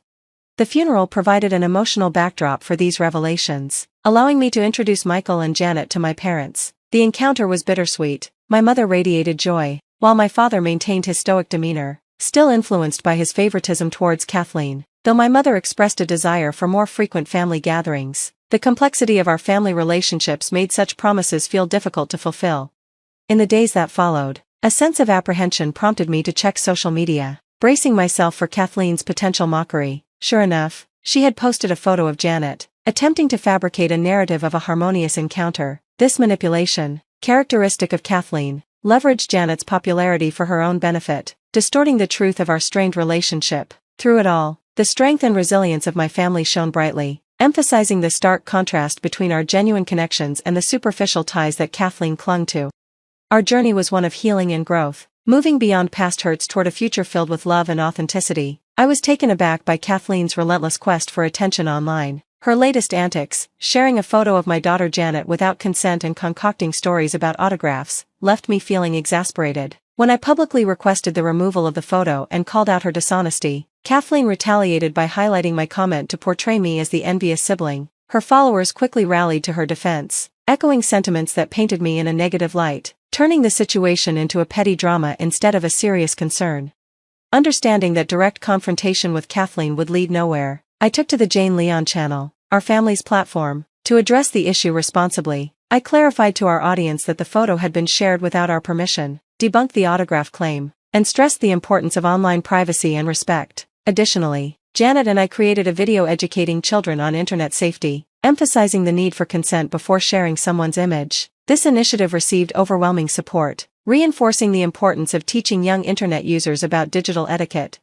The saga took an unexpected turn when Kathleen, undeterred by her account suspension due to her actions, reached out from a new profile. Her message, completely lacking remorse, instead conveyed a sense of entitlement and a dismissal of the serious privacy violation she had committed. Kathleen's justification, that familial ties somehow granted her the right to exploit Janet's image for her own gain, laid bare her deep-seated selfishness and lack of empathy. In response, I urged her to embrace honesty in her future social media endeavors, respect boundaries, and refrain from fabricating content.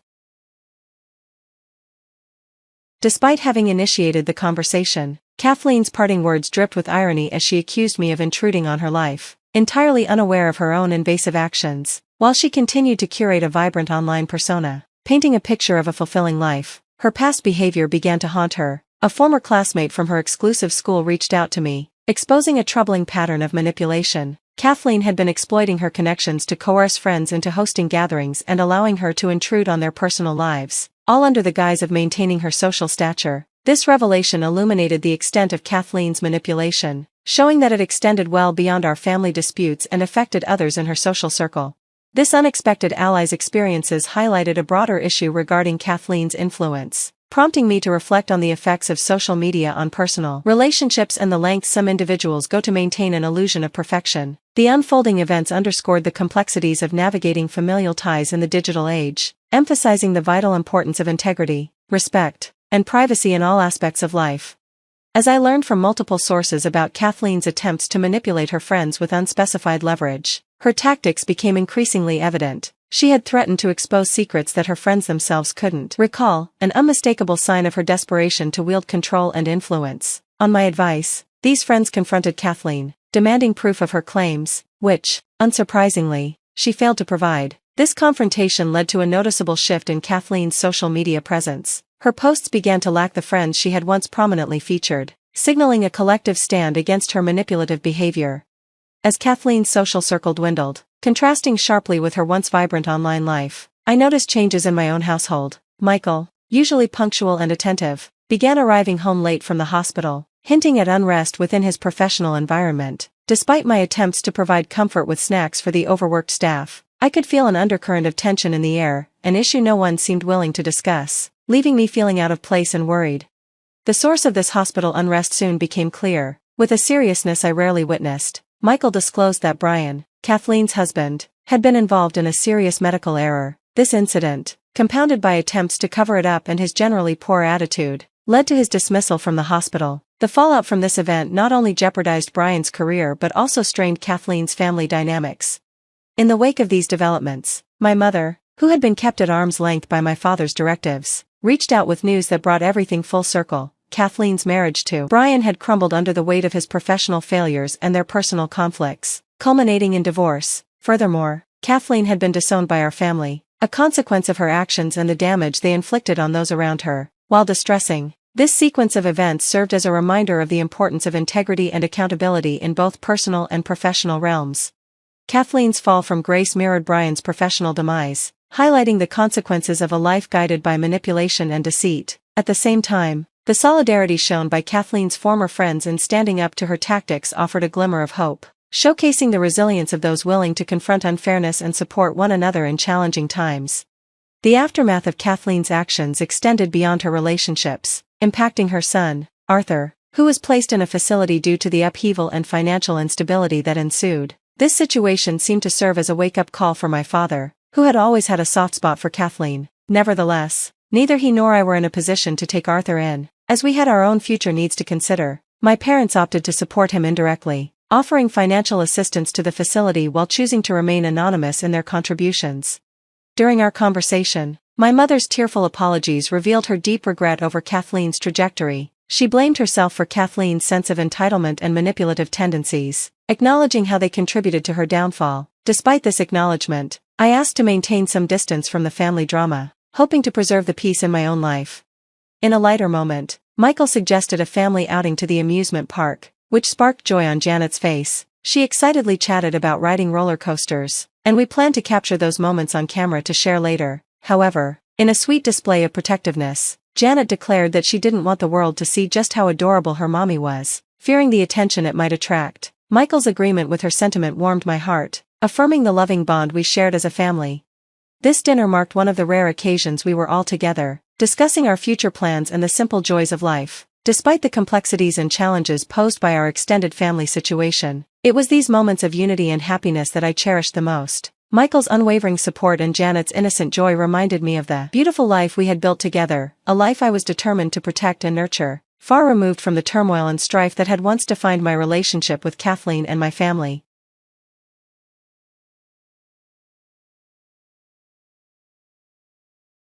During dinner at a restaurant, my mother-in-law made some incredibly hurtful comments, insinuating that I didn't belong there simply because I wasn't family by blood. Her words stung, and I felt a wave of undervaluation wash over me, igniting an overwhelming urge to leave right away. As I stood up to go, she coldly demanded that I pay for the meal since I was leaving early, but feeling mistreated, I firmly refused to cover someone else's dinner. I'm Samantha, and I work in an office. My husband, Peter, and I usually enjoy a happy marriage, but there's a major hurdle, his mother. She constantly criticizes me and meddles in our lives. Although I've shared my feelings with Peter, he remains oblivious, convinced that her behavior is merely a sign of her affection. Over time, her intrusions escalated. She had a key to our house, courtesy of Peter, and would waltz in unannounced, nitpicking my housekeeping and spreading baseless rumors about me to our neighbors. I begged Peter to consider moving somewhere else, but he was too wrapped up in work to address the issue. Then came a turning point when Peter landed a significant promotion and a hefty raise after completing a major project. Seeing this as a chance for a fresh start, I suggested we think about starting a family now that we were more financially secure. I hoped this would help him recognize the negative influence his mother was having on our lives and the need for change. However, Peter saw things differently. He thought it would be better for us to live in a family-friendly town with plenty of daycare options and parks, rather than our current area. After some discussion, he agreed to move, which delighted me even more than his promotion, but my excitement was short-lived. The very next day, my mother-in-law showed up unannounced. As was her routine, I braced myself for her usual criticisms, but her demeanor was different this time. She had come to celebrate my son's recent professional success and had reserved a table at a fancy restaurant known for its exquisite food and service. It's posh, and everyone raves about it, she said, inviting me to join. That sounds lovely, congratulations, I replied, keeping my tone polite despite my lingering frustrations. Clear your schedule, I really want you to come, she insisted, brushing aside my subtle attempt to decline. Don't say no, we want you there, she added, her tone leaving no room for negotiation. With a smirk, she departed, leaving me puzzled. In the past, she had often excluded me, but now she was not only inviting me but also demanding my presence. Sensing something was off, I later spoke to Peter about it. He revealed that he had already agreed with his mother that we would attend together. She had specifically chosen this restaurant for a family celebration. This unexpected development left me conflicted about her true intentions and our upcoming family dinner.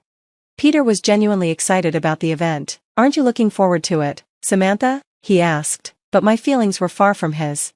I'm sorry, but I'm not thrilled. I'm worried about how much this dinner is going to cost at such an upscale restaurant. I really don't want to go, just tell them I have an urgent matter and enjoy yourselves, I replied, my discomfort growing. Why are you being so negative? It's not just us, my brothers and their wives will be there too. It would look bad if you didn't join the whole family, he countered, clearly eager for the experience of dining in such a fancy place for the first time. Despite my reluctance, I felt the pressure to attend. It seemed that Peter was siding more with his mother than with me. This lack of support pushed me to take a drastic step. I ordered a voice recorder online, suspecting that the harassment from my mother-in-law wouldn't end with the celebration. My plan was to discreetly capture her behavior, hoping to finally make Peter see the reality of the situation. If he continued to dismiss my concerns, I even contemplated divorce as a last resort, and just considering that possibility brought me a slight sense of relief. As the day of the dinner approached, I felt more apprehensive than excited. I barely knew Peter's brothers, having only met them briefly at our wedding, and my interactions with their wives had never gone beyond polite small talk. When we arrived at the restaurant, the waiter led us to a large private room where my mother-in-law, Peter's other brother, and his wife were already seated. At the table, all of Peter's siblings and their wives were already positioned, leaving just one empty chair. Peter looked puzzled. Did they make a mistake with the seating? He wondered aloud. I'll check with the waiter. Go ahead and start without me, he said, stepping out. The moment he left, my mother-in-law stood up, her face set in a harsh expression. There's no seat for you. Why would I invite a stranger who just married my son to a family gathering? She sneered. So here's the deal, if you want to be part of this family, prove it, otherwise, leave and don't come back.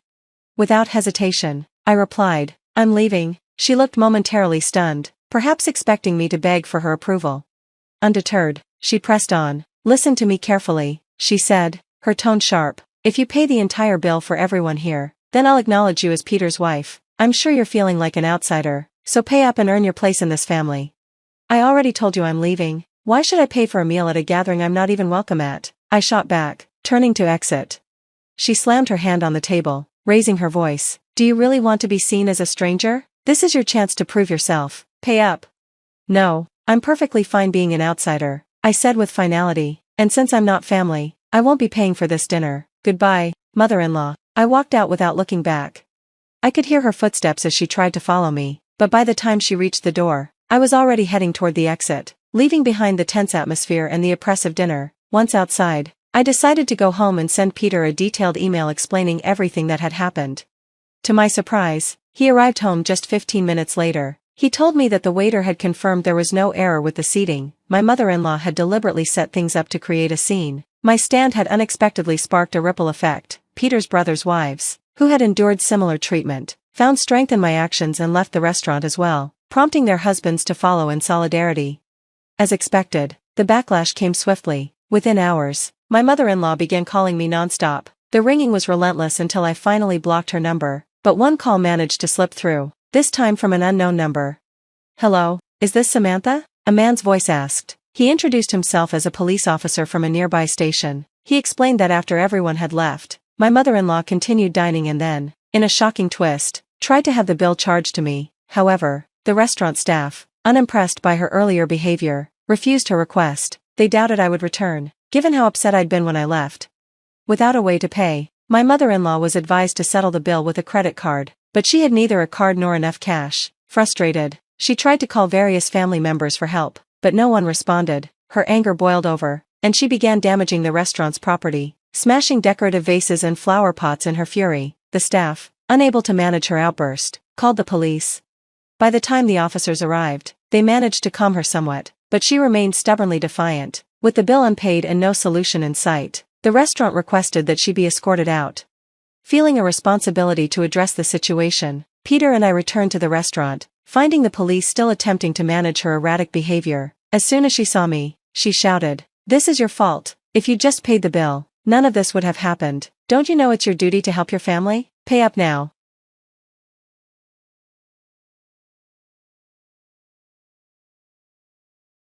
I was taken aback by her almost threatening tone, especially in front of law enforcement. The officers informed us that if no one took responsibility, they would either escort her to a family member's home in a patrol car or arrest her for attempting to leave without paying the bill. Exasperated and resolute, I responded, "Please, do whatever you need to. She should be held accountable."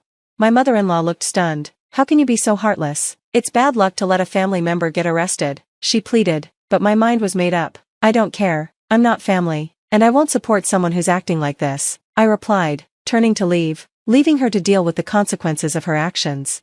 Just then, my husband, who had been silent, spoke up. "I get that this was awful for Samantha, but is it really worth getting her arrested?" he asked, his tone almost protective of his mother. "You're missing the point," I retorted. "She's in this situation because she tried to leave without paying and caused a scene. Or are you saying I should cover a bill for 7 people when I didn't even eat?" My husband went quiet, but then, to my disbelief, walked past me toward the police and restaurant staff. Sensing what he was about to do, I called after him, "If you pay for her meal and cover this, we're getting a divorce. Think about that." He didn't respond, only taking out his wallet. Feeling hurt and betrayed, I left the restaurant and walked home. Once there, I started packing essential belongings, ready to leave. Around midnight, my husband finally arrived. "She's not getting arrested," he said wearily. It turns out the restaurant agreed to let it go if I paid for the damages and promised she'd never return. I didn't have enough, so my brothers came to help. "I'm exhausted," he muttered, frustrated at my silence. Finally, he noticed my packed bags and looked confused. "Why are these bags here?" he asked. "I'm leaving," I said, my decision final. "Because we're getting a divorce," I added. "I told you if you sided with her, it was over. You can't say you didn't hear me." He looked stunned, eyes wide in disbelief before his expression shifted, and he began to protest. "What's going on? Yes, I know what Mom did was wrong, but why does this have to lead to divorce?" "I've told you repeatedly that I'm being mistreated," I replied, exasperated. "Even with everything that happened tonight, you still chose your mother over me. How am I supposed to stay married to someone who does that?" He continued to protest, but I had reached my limit. The next morning, I went to obtain the divorce papers. When I handed them to him, he made a scene, claiming he didn't want a divorce, but when I mentioned involving a lawyer, he reluctantly signed. I sent off the papers, finally marking the end of our marriage, feeling an overwhelming sense of relief and freedom. Eventually, he moved out and returned to his parents' home. Without me, he struggled with household responsibilities, and the apartment quickly fell into disarray. Frustrated by the mess, he ended the lease and settled back in with his family. I, on the other hand, found a renewed sense of peace and independence, ready to move forward without the weight of his family's toxicity. A similar situation unfolded for the eldest and third brothers. When my husband called them for financial help to cover the restaurant fiasco, they both ran into serious conflicts with their wives, who refused to pay for the mess their mother-in-law had caused. These tensions revealed deeper, unresolved issues, showing that my experience with their mother's behavior was part of a much larger pattern. Despite their wives' protests, the brothers decided to dip into their own savings to help their mother, without even consulting their spouses. This sparked heated arguments and put a chill over their marriages, leading to serious talks of separation. Eventually, both brothers left their homes and returned to live with their parents, and, like their mother, they refused to do any housework. This culminated in all three sons, along with their mother, moving back to their parents' house. The family drama quickly became a neighborhood spectacle, fueling gossip. Rumors spread that the wives had abandoned the brothers. True to form, my mother-in-law defended her sons, placing all the blame for the family's troubles on her daughters-in-law. When I heard about this, I couldn't help but feel relieved about my choice. Despite the rumors, my relationship with the neighbors remained warm. Many already knew my mother-in-law's reputation, keeping a respectful distance and occasionally sharing a quiet laugh about her antics. Over time, my mother-in-law earned a reputation in the neighborhood as a parent who hadn't equipped her sons to stand on their own. My ex-husband and his brothers were labeled mama's boys, criticized for choosing their mother's whims over their wives. Despite a few attempts to reach out to me, I took steps to close that chapter for good. I changed my contact information and moved into a new home, ensuring they couldn't find me. With that, I finally secured my peace and began a fresh chapter away from the chaos. Since cutting ties with my mother-in-law and her family, my life has transformed for the better. The relief of leaving behind the drama she brought into my life has been immense. I've made new friends who bring joy and stability into my days. During the difficult period of my divorce, I found unexpected camaraderie with my former brothers-in-law's ex-wives. We bonded over our shared experiences with my mother-in-law, and these friendships have become a true blessing. We often meet up for meals and enjoy weekend shopping trips together. In a strange way, I have my ex-husband to thank for introducing me to these wonderful women. In just a few days, we're all planning to try out a new cafe in town. It feels so refreshing to do things we truly enjoy, free from the shadow of toxic relationships. This newfound freedom is exhilarating. I'm living the life I've always wanted, surrounded by friends who uplift and support me. I often think about how different my life would be without these friendships. They filled a void I didn't even know existed, and for that, I'm profoundly grateful. I cherish these bonds deeply and hope they last a lifetime, as they've truly redefined what it means to have genuine, supportive relationships.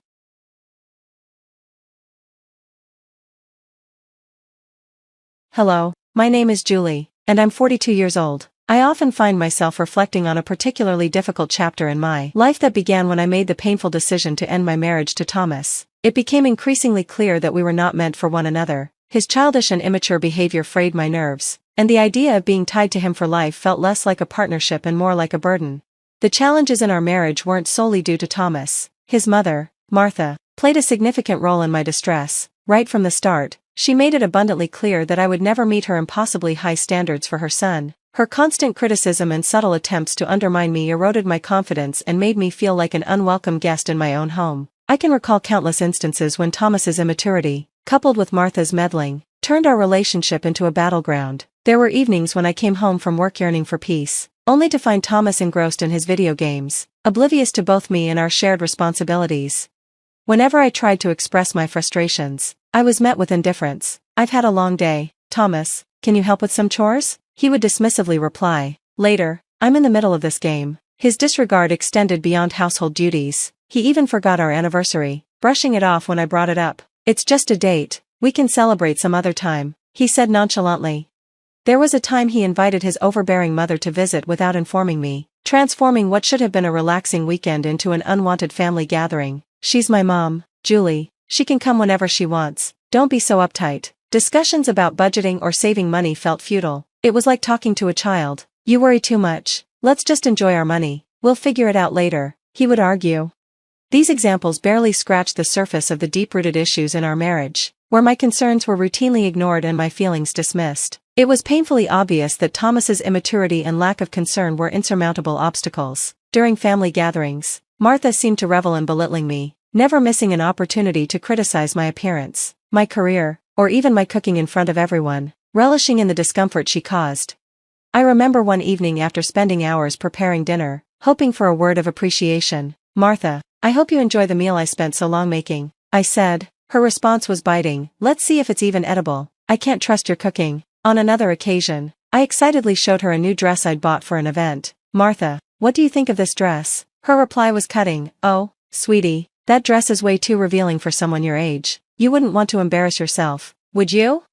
Her jabs didn't end there. When I attempted to assert my parenting style, she dismissed me outright. "Martha, I'd appreciate it if you didn't criticize my parenting decisions. I know what's best for my kids," I insisted. "Clearly, you don't, or you wouldn't be making such foolish choices. Honestly, what's wrong with you?" Whenever I tried to share my efforts to live a healthier lifestyle, hoping for support, she belittled me instead. "Oh, please, all that exercise and dieting is a waste of time. You'll never look as good as me." When I asked her to stop making snide remarks about me to others, her justification was blunt. "I'm just telling the truth, dear. People need to know what they're dealing with when it comes to you." Martha's constant belittlement and disparaging remarks created a relentless source of stress that overshadowed any positive aspects of my relationship with Thomas. The turning point came when I realized I deserved more than this toxic dynamic. I made the difficult yet necessary decision to file for divorce, seeking to free myself from the emotional turmoil. In court, I laid bare the irreconcilable differences and the toll this marriage had taken on my well-being. As the proceedings concluded and I felt the burden begin to lift, I noticed Martha barely concealing her delight. She jumped up, a twisted smile of victory on her face, relishing the dissolution of our marriage. Her joy in what I perceived as my defeat was as evident as it was unsettling. Standing in that courtroom, I felt a surge of anger and indignation. How could she celebrate my pain, framing the end of my marriage as her triumph? Unable to contain my fury, I confronted her with contempt, revealing the miserable and pathetic person she truly was. But instead of flinching at my words, Martha laughed. Her cold, mocking laughter echoed in the courtroom, a cruel soundtrack to the close of a chapter that had brought me nothing but distress. It served as a stark reminder that some people find joy in the downfall of others, their delight twisted by bitterness. Yet her laughter only fueled my determination to break free from the toxicity that had ensnared me. As I left that courtroom, leaving behind the wreckage of a troubled marriage and a toxic relationship, I vowed to reclaim my life and pursue the happiness that had long eluded me. Martha's mockery highlighted the battles I had endured and the inner strength I had unearthed. No longer would I allow the judgments of others or the cruelty of those intent on belittling me to define my worth. I was resolute in rising above the bitterness and embracing the freedom that lay ahead. With every step I took, I embarked on a journey of self-discovery and healing, determined to build a life that reflected my true value. Though the road before me was uncertain, I faced it with unwavering resolve.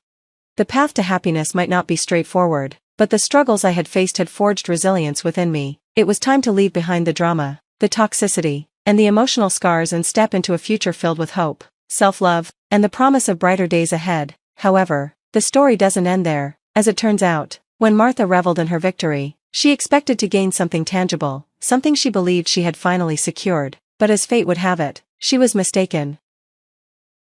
Martha had always dreamed of inheriting a prized family heirloom. After the divorce was finalized, Martha seemed to believe that she could somehow benefit from the necklace's worth, harboring hopes that she might claim a share to satisfy her material desires. What she didn't know was that I had different plans in mind. A month after the divorce, I was startled by a familiar knock at my door. When I opened it, I found Martha standing there, her face streaked with tears and her voice trembling. "Julie, please, I need to talk to you," she implored.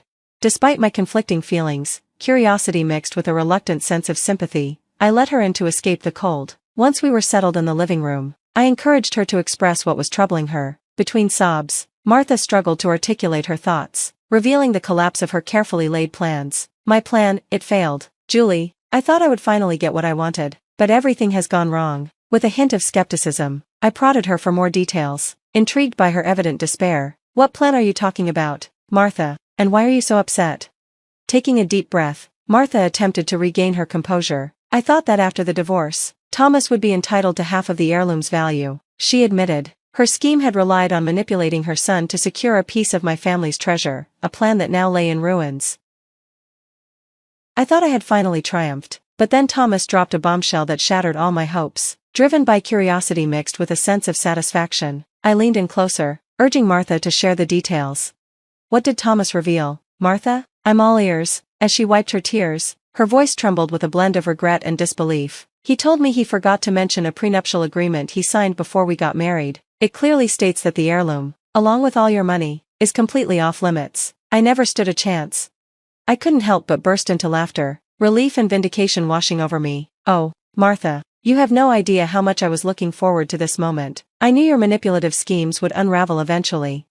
Her face shifted from despair to anger. You knew all along and still let me believe I had won? How could you do that to me?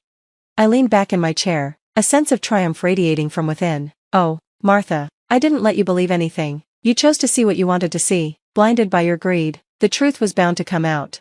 As the reality of her situation sank in, Martha's tears turned into frustration and regret. She had played her hand, and it had spectacularly backfired, leaving her with nothing. I can't believe you signed that prenup, she exclaimed. Julie, I was hoping to at least get some of your money after the divorce, she added desperately.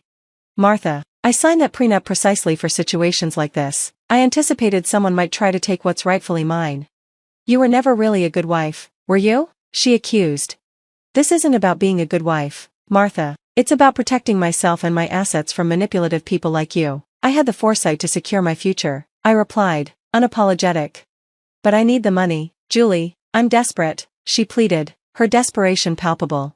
That's not my problem, Martha. You made your choices, and now you have to face the consequences. It's time for you to leave my house.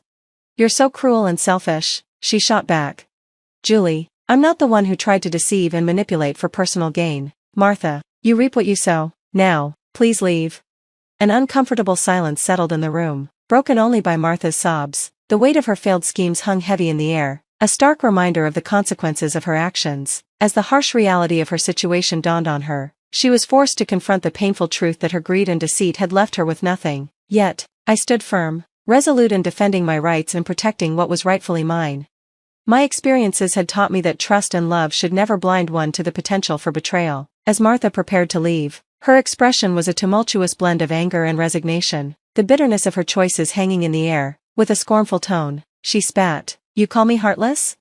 Martha, look at how you've treated me throughout my marriage to Thomas. You were the vindictive one, cruel and manipulative, I retorted.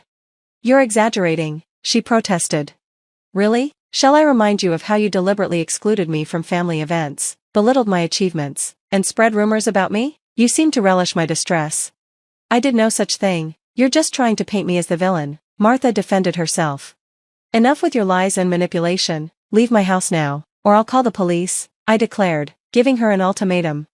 Please, Julie, just give me some money. I need it, she pleaded desperately. You have 50 seconds to leave my property. This is your last chance, I insisted firmly. You can't do this to me, Julie, I'm family. Family doesn't treat each other the way you've treated me. Good riddance, Martha. As the seconds ticked down, Martha's face displayed a mix of anger, disbelief, and defeat. Realizing her manipulative tactics had failed, she turned and headed for the door. The tension in the room was palpable as she exited, leaving behind a trail of regrets and the consequences of her actions. Feeling a blend of relief and liberation, I stood tall. I had severed ties with toxicity and reclaimed my independence. The following day, as if on cue, another figure from my past appeared, seeking reconciliation. What do you want, Thomas? I asked, my voice laced with wariness. Julie, I need your help. I'm in a tough situation right now and I was hoping. Save it, Thomas, I don't want to hear your excuses. You had the audacity to call instead of facing me like a man. How cowardly can you be? I thought it would be better this way. Julie, please, just hear me out. Fine, Thomas, I'm listening, I said, bracing myself for his words. Why don't you start by explaining how you constantly belittled my ambitions, mocked my dreams, and made me feel like I was never good enough? Enough, do you even remember any of that? I don't know what you're talking about. Julie, we had our disagreements. Disagreements? Is that what you call it? I interrupted, my voice rising. I call it emotional abuse. You undermined me at every opportunity, hoping to break my spirit. Well, guess what? I'm done with it. I deserve better, he shot back. Julie, please, I'm sorry for everything. I'm in a tough spot right now and I thought. It's funny, Thomas, I cut him off again. You agreed to the prenup, yet here you are, begging and sniveling. Didn't you know what you were signing, or did you just think you'd change my mind later? I didn't fully understand it back then, I just knew I loved you, he stammered. Cut the crap, Thomas, you always had an angle, now you're out of options, I said, my tone sharp. Julie, I don't know what to say. Yeah, I figured as much. You've always been at a loss for words when it matters. Listen to me, Thomas, this is the last time I'm saying this. If you try to contact me again, I will get a restraining order, do you understand? But Julie. No, Thomas, it's over, goodbye. With that, I hung up the phone and immediately deleted his number. I felt a wave of relief wash over me. I was finally free from both him and Martha. As I sat in reflection, I felt a profound sense of contentment swell within me. I had traveled a long way since the end of my tumultuous marriage, and now I found myself in a much better place, mentally and emotionally. It was as if a heavy burden had been lifted, allowing me to breathe freely again. Life had taken unexpected turns, but now I was savoring the joys it had to offer. Embracing my newfound independence, I began to explore the dating world once more. Meeting new people and experiencing the thrill of romantic connections was exhilarating. Throughout this journey, I learned to value my worth and never settle for anything less than the love and respect I deserved.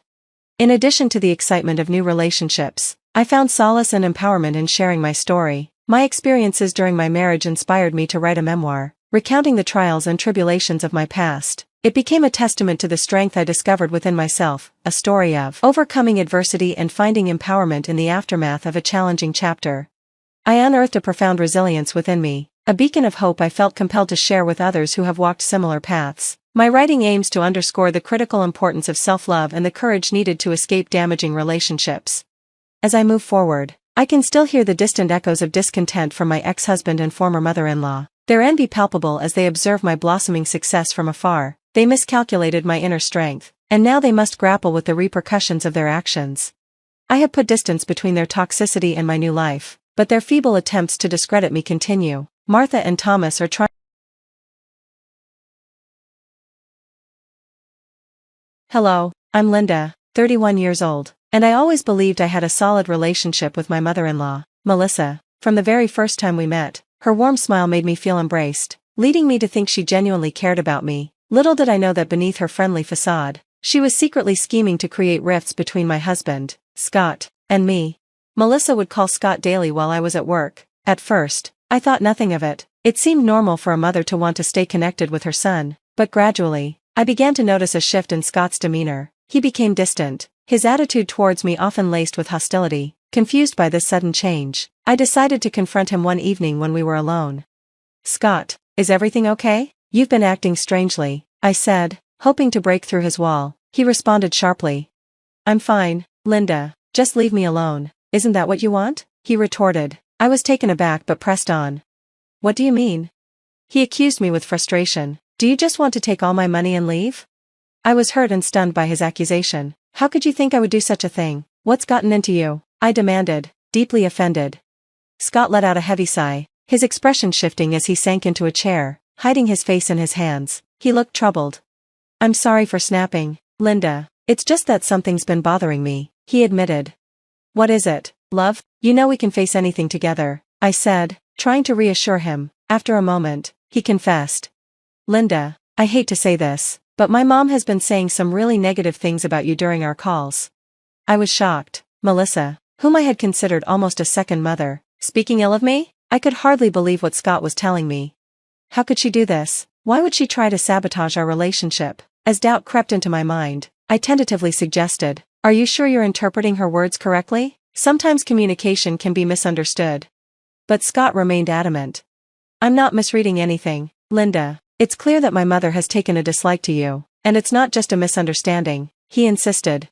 I was incredulous. That's hard to swallow. Just last week, Melissa and I had a wonderful conversation. I shared our recent achievements and our dreams of starting a business together.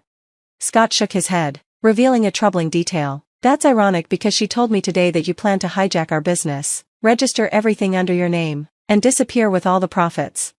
I was flabbergasted. That's ridiculous, Scott. Why would she say such things? Scott sighed, frustration and confusion evident in his voice. I know it sounds insane, and I hate to admit it, but her words have been eating away at me. I started to believe her accusations, which is why I snapped at you earlier. I'm really sorry. Determined to clear the air, I proposed a plan. If you're convinced I won't believe you, let's find out the truth together. Next time she calls, let me listen in without her knowing. We can connect through Zoom while you talk to her on speaker. That way, I can hear everything. That sounds like a good idea, Scott agreed, hopeful that this would resolve our issues. We set our plan in motion. The very next day, as I headed to work and Scott stayed home, he prepared for the call. True to our arrangement, he added me to a conference call while he answered his mother's call on speaker, unaware of my quiet presence. Melissa began with her usual small talk before quickly shifting to express her concerns. "How was your day, Scott?" she asked. "It was fine, Mom, and yours?" he replied. "It was stressful. I've been worried about you, especially considering your situation," she said, her voice heavy with concern. "What situation?" Scott inquired, playing along. "The fact that you're married to such a deceitful woman," she spat out, revealing her true feelings about me without hesitation. Listening in from the other line, the extent of Melissa's animosity became painfully evident. Her words were not just misinterpretations, they were calculated and harmful. "She doesn't love you, Scott. How much more do I need to say for you to see the truth?" Melissa's words dripped with disdain, and my heart sank as I realized the depth of her betrayal. "These things affect me too, you know," Melissa said sharply. "The longer you stay with that woman, the more stress it adds to my life, and it's shaving years off me." "Mom, please stop," Scott cut in, his patience wearing thin. "I haven't found any evidence of what you're claiming, so can we drop these unfounded accusations?" "So now you're calling me a liar? You don't want to hear my advice?" Melissa shot back, her tone fierce. "I'm just being honest. She doesn't care about you. If you're not careful, she'll take all your money and leave you. Let me call you back, okay? Love you." "Wait, I have more to say." But Scott had reached his limit. He hung up the phone and then unmuted me from the conference call. "Hello, Linda. How could she speak about you like that? Has she lost her mind?" Scott was visibly shaken. "I know this is overwhelming. I'm sorry you had to hear that, but it was crucial for you to know the truth," he said. "I'm at a loss for words." She sounded like a completely different person, not at all like the sweet woman who used to check up on me, I replied, disbelief heavy in my voice. Now I see she was only pretending to care to gather information and twist it against me. As the reality of Melissa's betrayal settled in, I felt a deep sense of hurt. The ally I once trusted was actively undermining me. Scott reassured me. "I don't believe her anymore, especially after what I just heard. That woman is unbelievable. I almost fell for her lies, despite always trusting her as my mother." "I understand, babe. It must be difficult to confront the extent of her lies, especially since she's your mom," I said gently, trying to comfort him. "More than anything, I'm angry. I don't know what she hopes to achieve by speaking so harshly about you, but at least now you've seen it for yourself," Scott said, frustration evident in his voice. "She's completely lost it," he added. "Yes, we need to confront her about everything." "Absolutely, but maybe not just yet," I suggested, pausing to think. "What do you mean?" "I thought now that we know, we should just confront her," Scott replied, surprised by my reluctance. "I'd like to listen in on a few more phone calls, if that's okay," he requested, feeling the need for more evidence to fully understand Melissa's manipulation. Scott was taken aback by my request. He thought one conversation was enough to take action, but I believed we needed a clearer picture before confronting Melissa about her deceitful behavior. If there's one thing I've learned about master manipulators, it's that they thrive on twisting perceptions and memories. If we confront her too soon, she could easily gaslight us, making us doubt our understanding of her words. As painful as it was to hear her spiteful accusations, I knew I needed more evidence. I wanted to record these moments to have undeniable proof of her belittling comments when the time came to confront her. Over the next few weeks, Scott followed our plan and secretly added me to the calls. Melissa, unaware of my presence, continued her usual tirade of belittling remarks and false accusations. Despite growing accustomed to her deceit, I was still shocked by her ability to twist innocent past interactions into something sinister, painting me as the villain. With each covert phone call, my anger intensified, fueling my determination to expose Melissa's true nature. This was no longer just about my vindication. It was essential to protect others who might also fall victim to her manipulative tactics. These recorded conversations had become crucial pieces of evidence for revealing Melissa's deceitful character. As I prepared to confront her, I knew it wouldn't be easy to challenge a family member who had spun such a tangled web of lies. Yet, I found comfort in Scott's unwavering support, ready to stand by me against the onslaught of lies we were sure to face. After weeks of secretive listening and evidence gathering, I was fed up with the constant undermining from my mother-in-law. It was time to take a stand. One evening, as Scott and I sat in our living room strategizing our approach to finally confront Melissa, my phone rang. It was Melissa. likely calling for another one of her so-called friendly check-ins. After uncovering her deceit, I was furious and ready to confront her immediately. However, Scott hesitated, urging me to pause. "Wait, babe, I know you want to address this now, but maybe we should hold off for just a moment," he advised. "Why, what for?" I asked, struggling to contain my anger. "For starters, we don't know why she's calling. Maybe she's calling to confess," he suggested. "Unlikely, but still a possibility," I conceded. "Just listen to her. If she doesn't come clean and apologize by the end of the call, then we can proceed with your plan. No questions asked," Scott pleaded, his voice filled with hope. "She's still my mom, Linda. I guess part of me hopes she'll realize her mistakes and change. I just need to be sure." Seeing the pain in Scott's eyes reminded me of the toll this situation was taking on him. I realized I had been so consumed by my emotions that I hadn't fully considered Scott's struggle. "Okay, I'll hold off on confronting her for now," I finally agreed, albeit reluctantly. "Thank you, Linda," Scott replied, relief evident in his voice. I took a deep breath and answered the phone, my tone cautious but resolute. "Hello, dear, how are you?" Melissa's voice dripped with her usual syrupy sweetness, which only fueled my anger. "I'm fine, Melissa, how are you?" I managed, keeping my composure intact. I noticed her slight surprise at my coolness, but I was determined not to let her manipulate the conversation this time. Although I wasn't ready to lay everything on the table just yet, I couldn't resist dropping a hint about my awareness of her schemes. I wanted her to feel that something had shifted, that her actions were not as covert as she believed. "Oh darling, are you sure you're fine? You sound upset," she probed, feigning concern. "I suppose I am a bit upset, Melissa. You see, I've recently come across some rather shocking news," I replied, keeping my tone cool yet firm.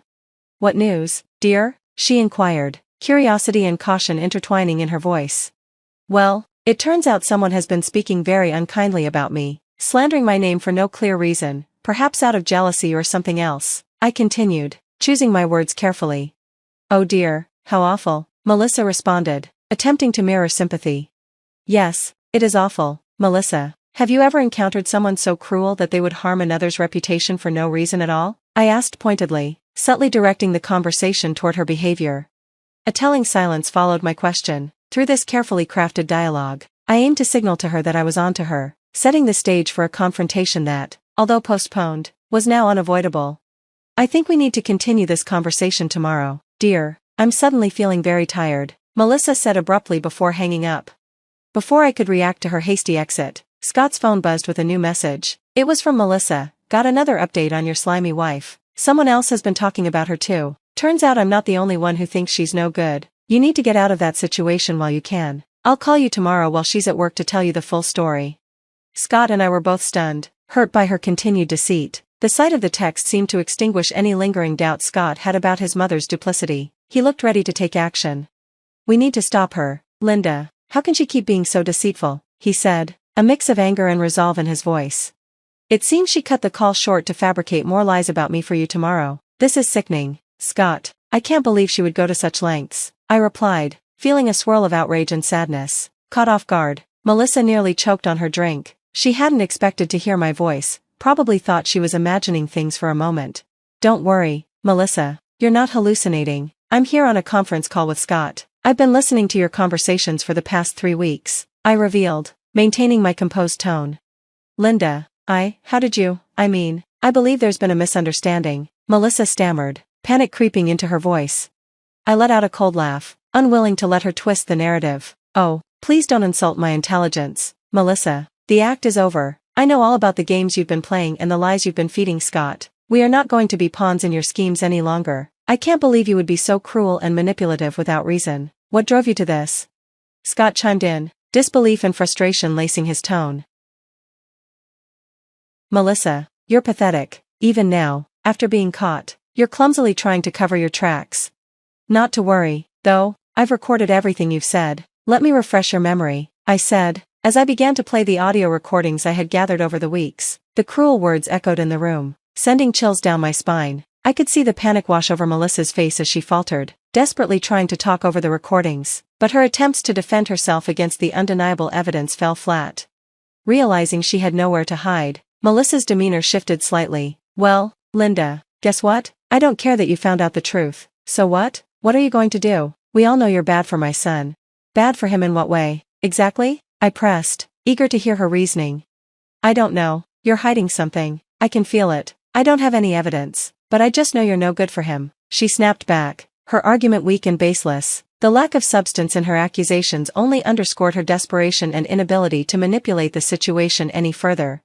I'm going to expose you for the manipulator you truly are. How dare you? Once I tell everyone in the family about this, they're all going to side with me, not you. No one will believe an outsider like you. Linda, Melissa hissed, venom dripping from her words.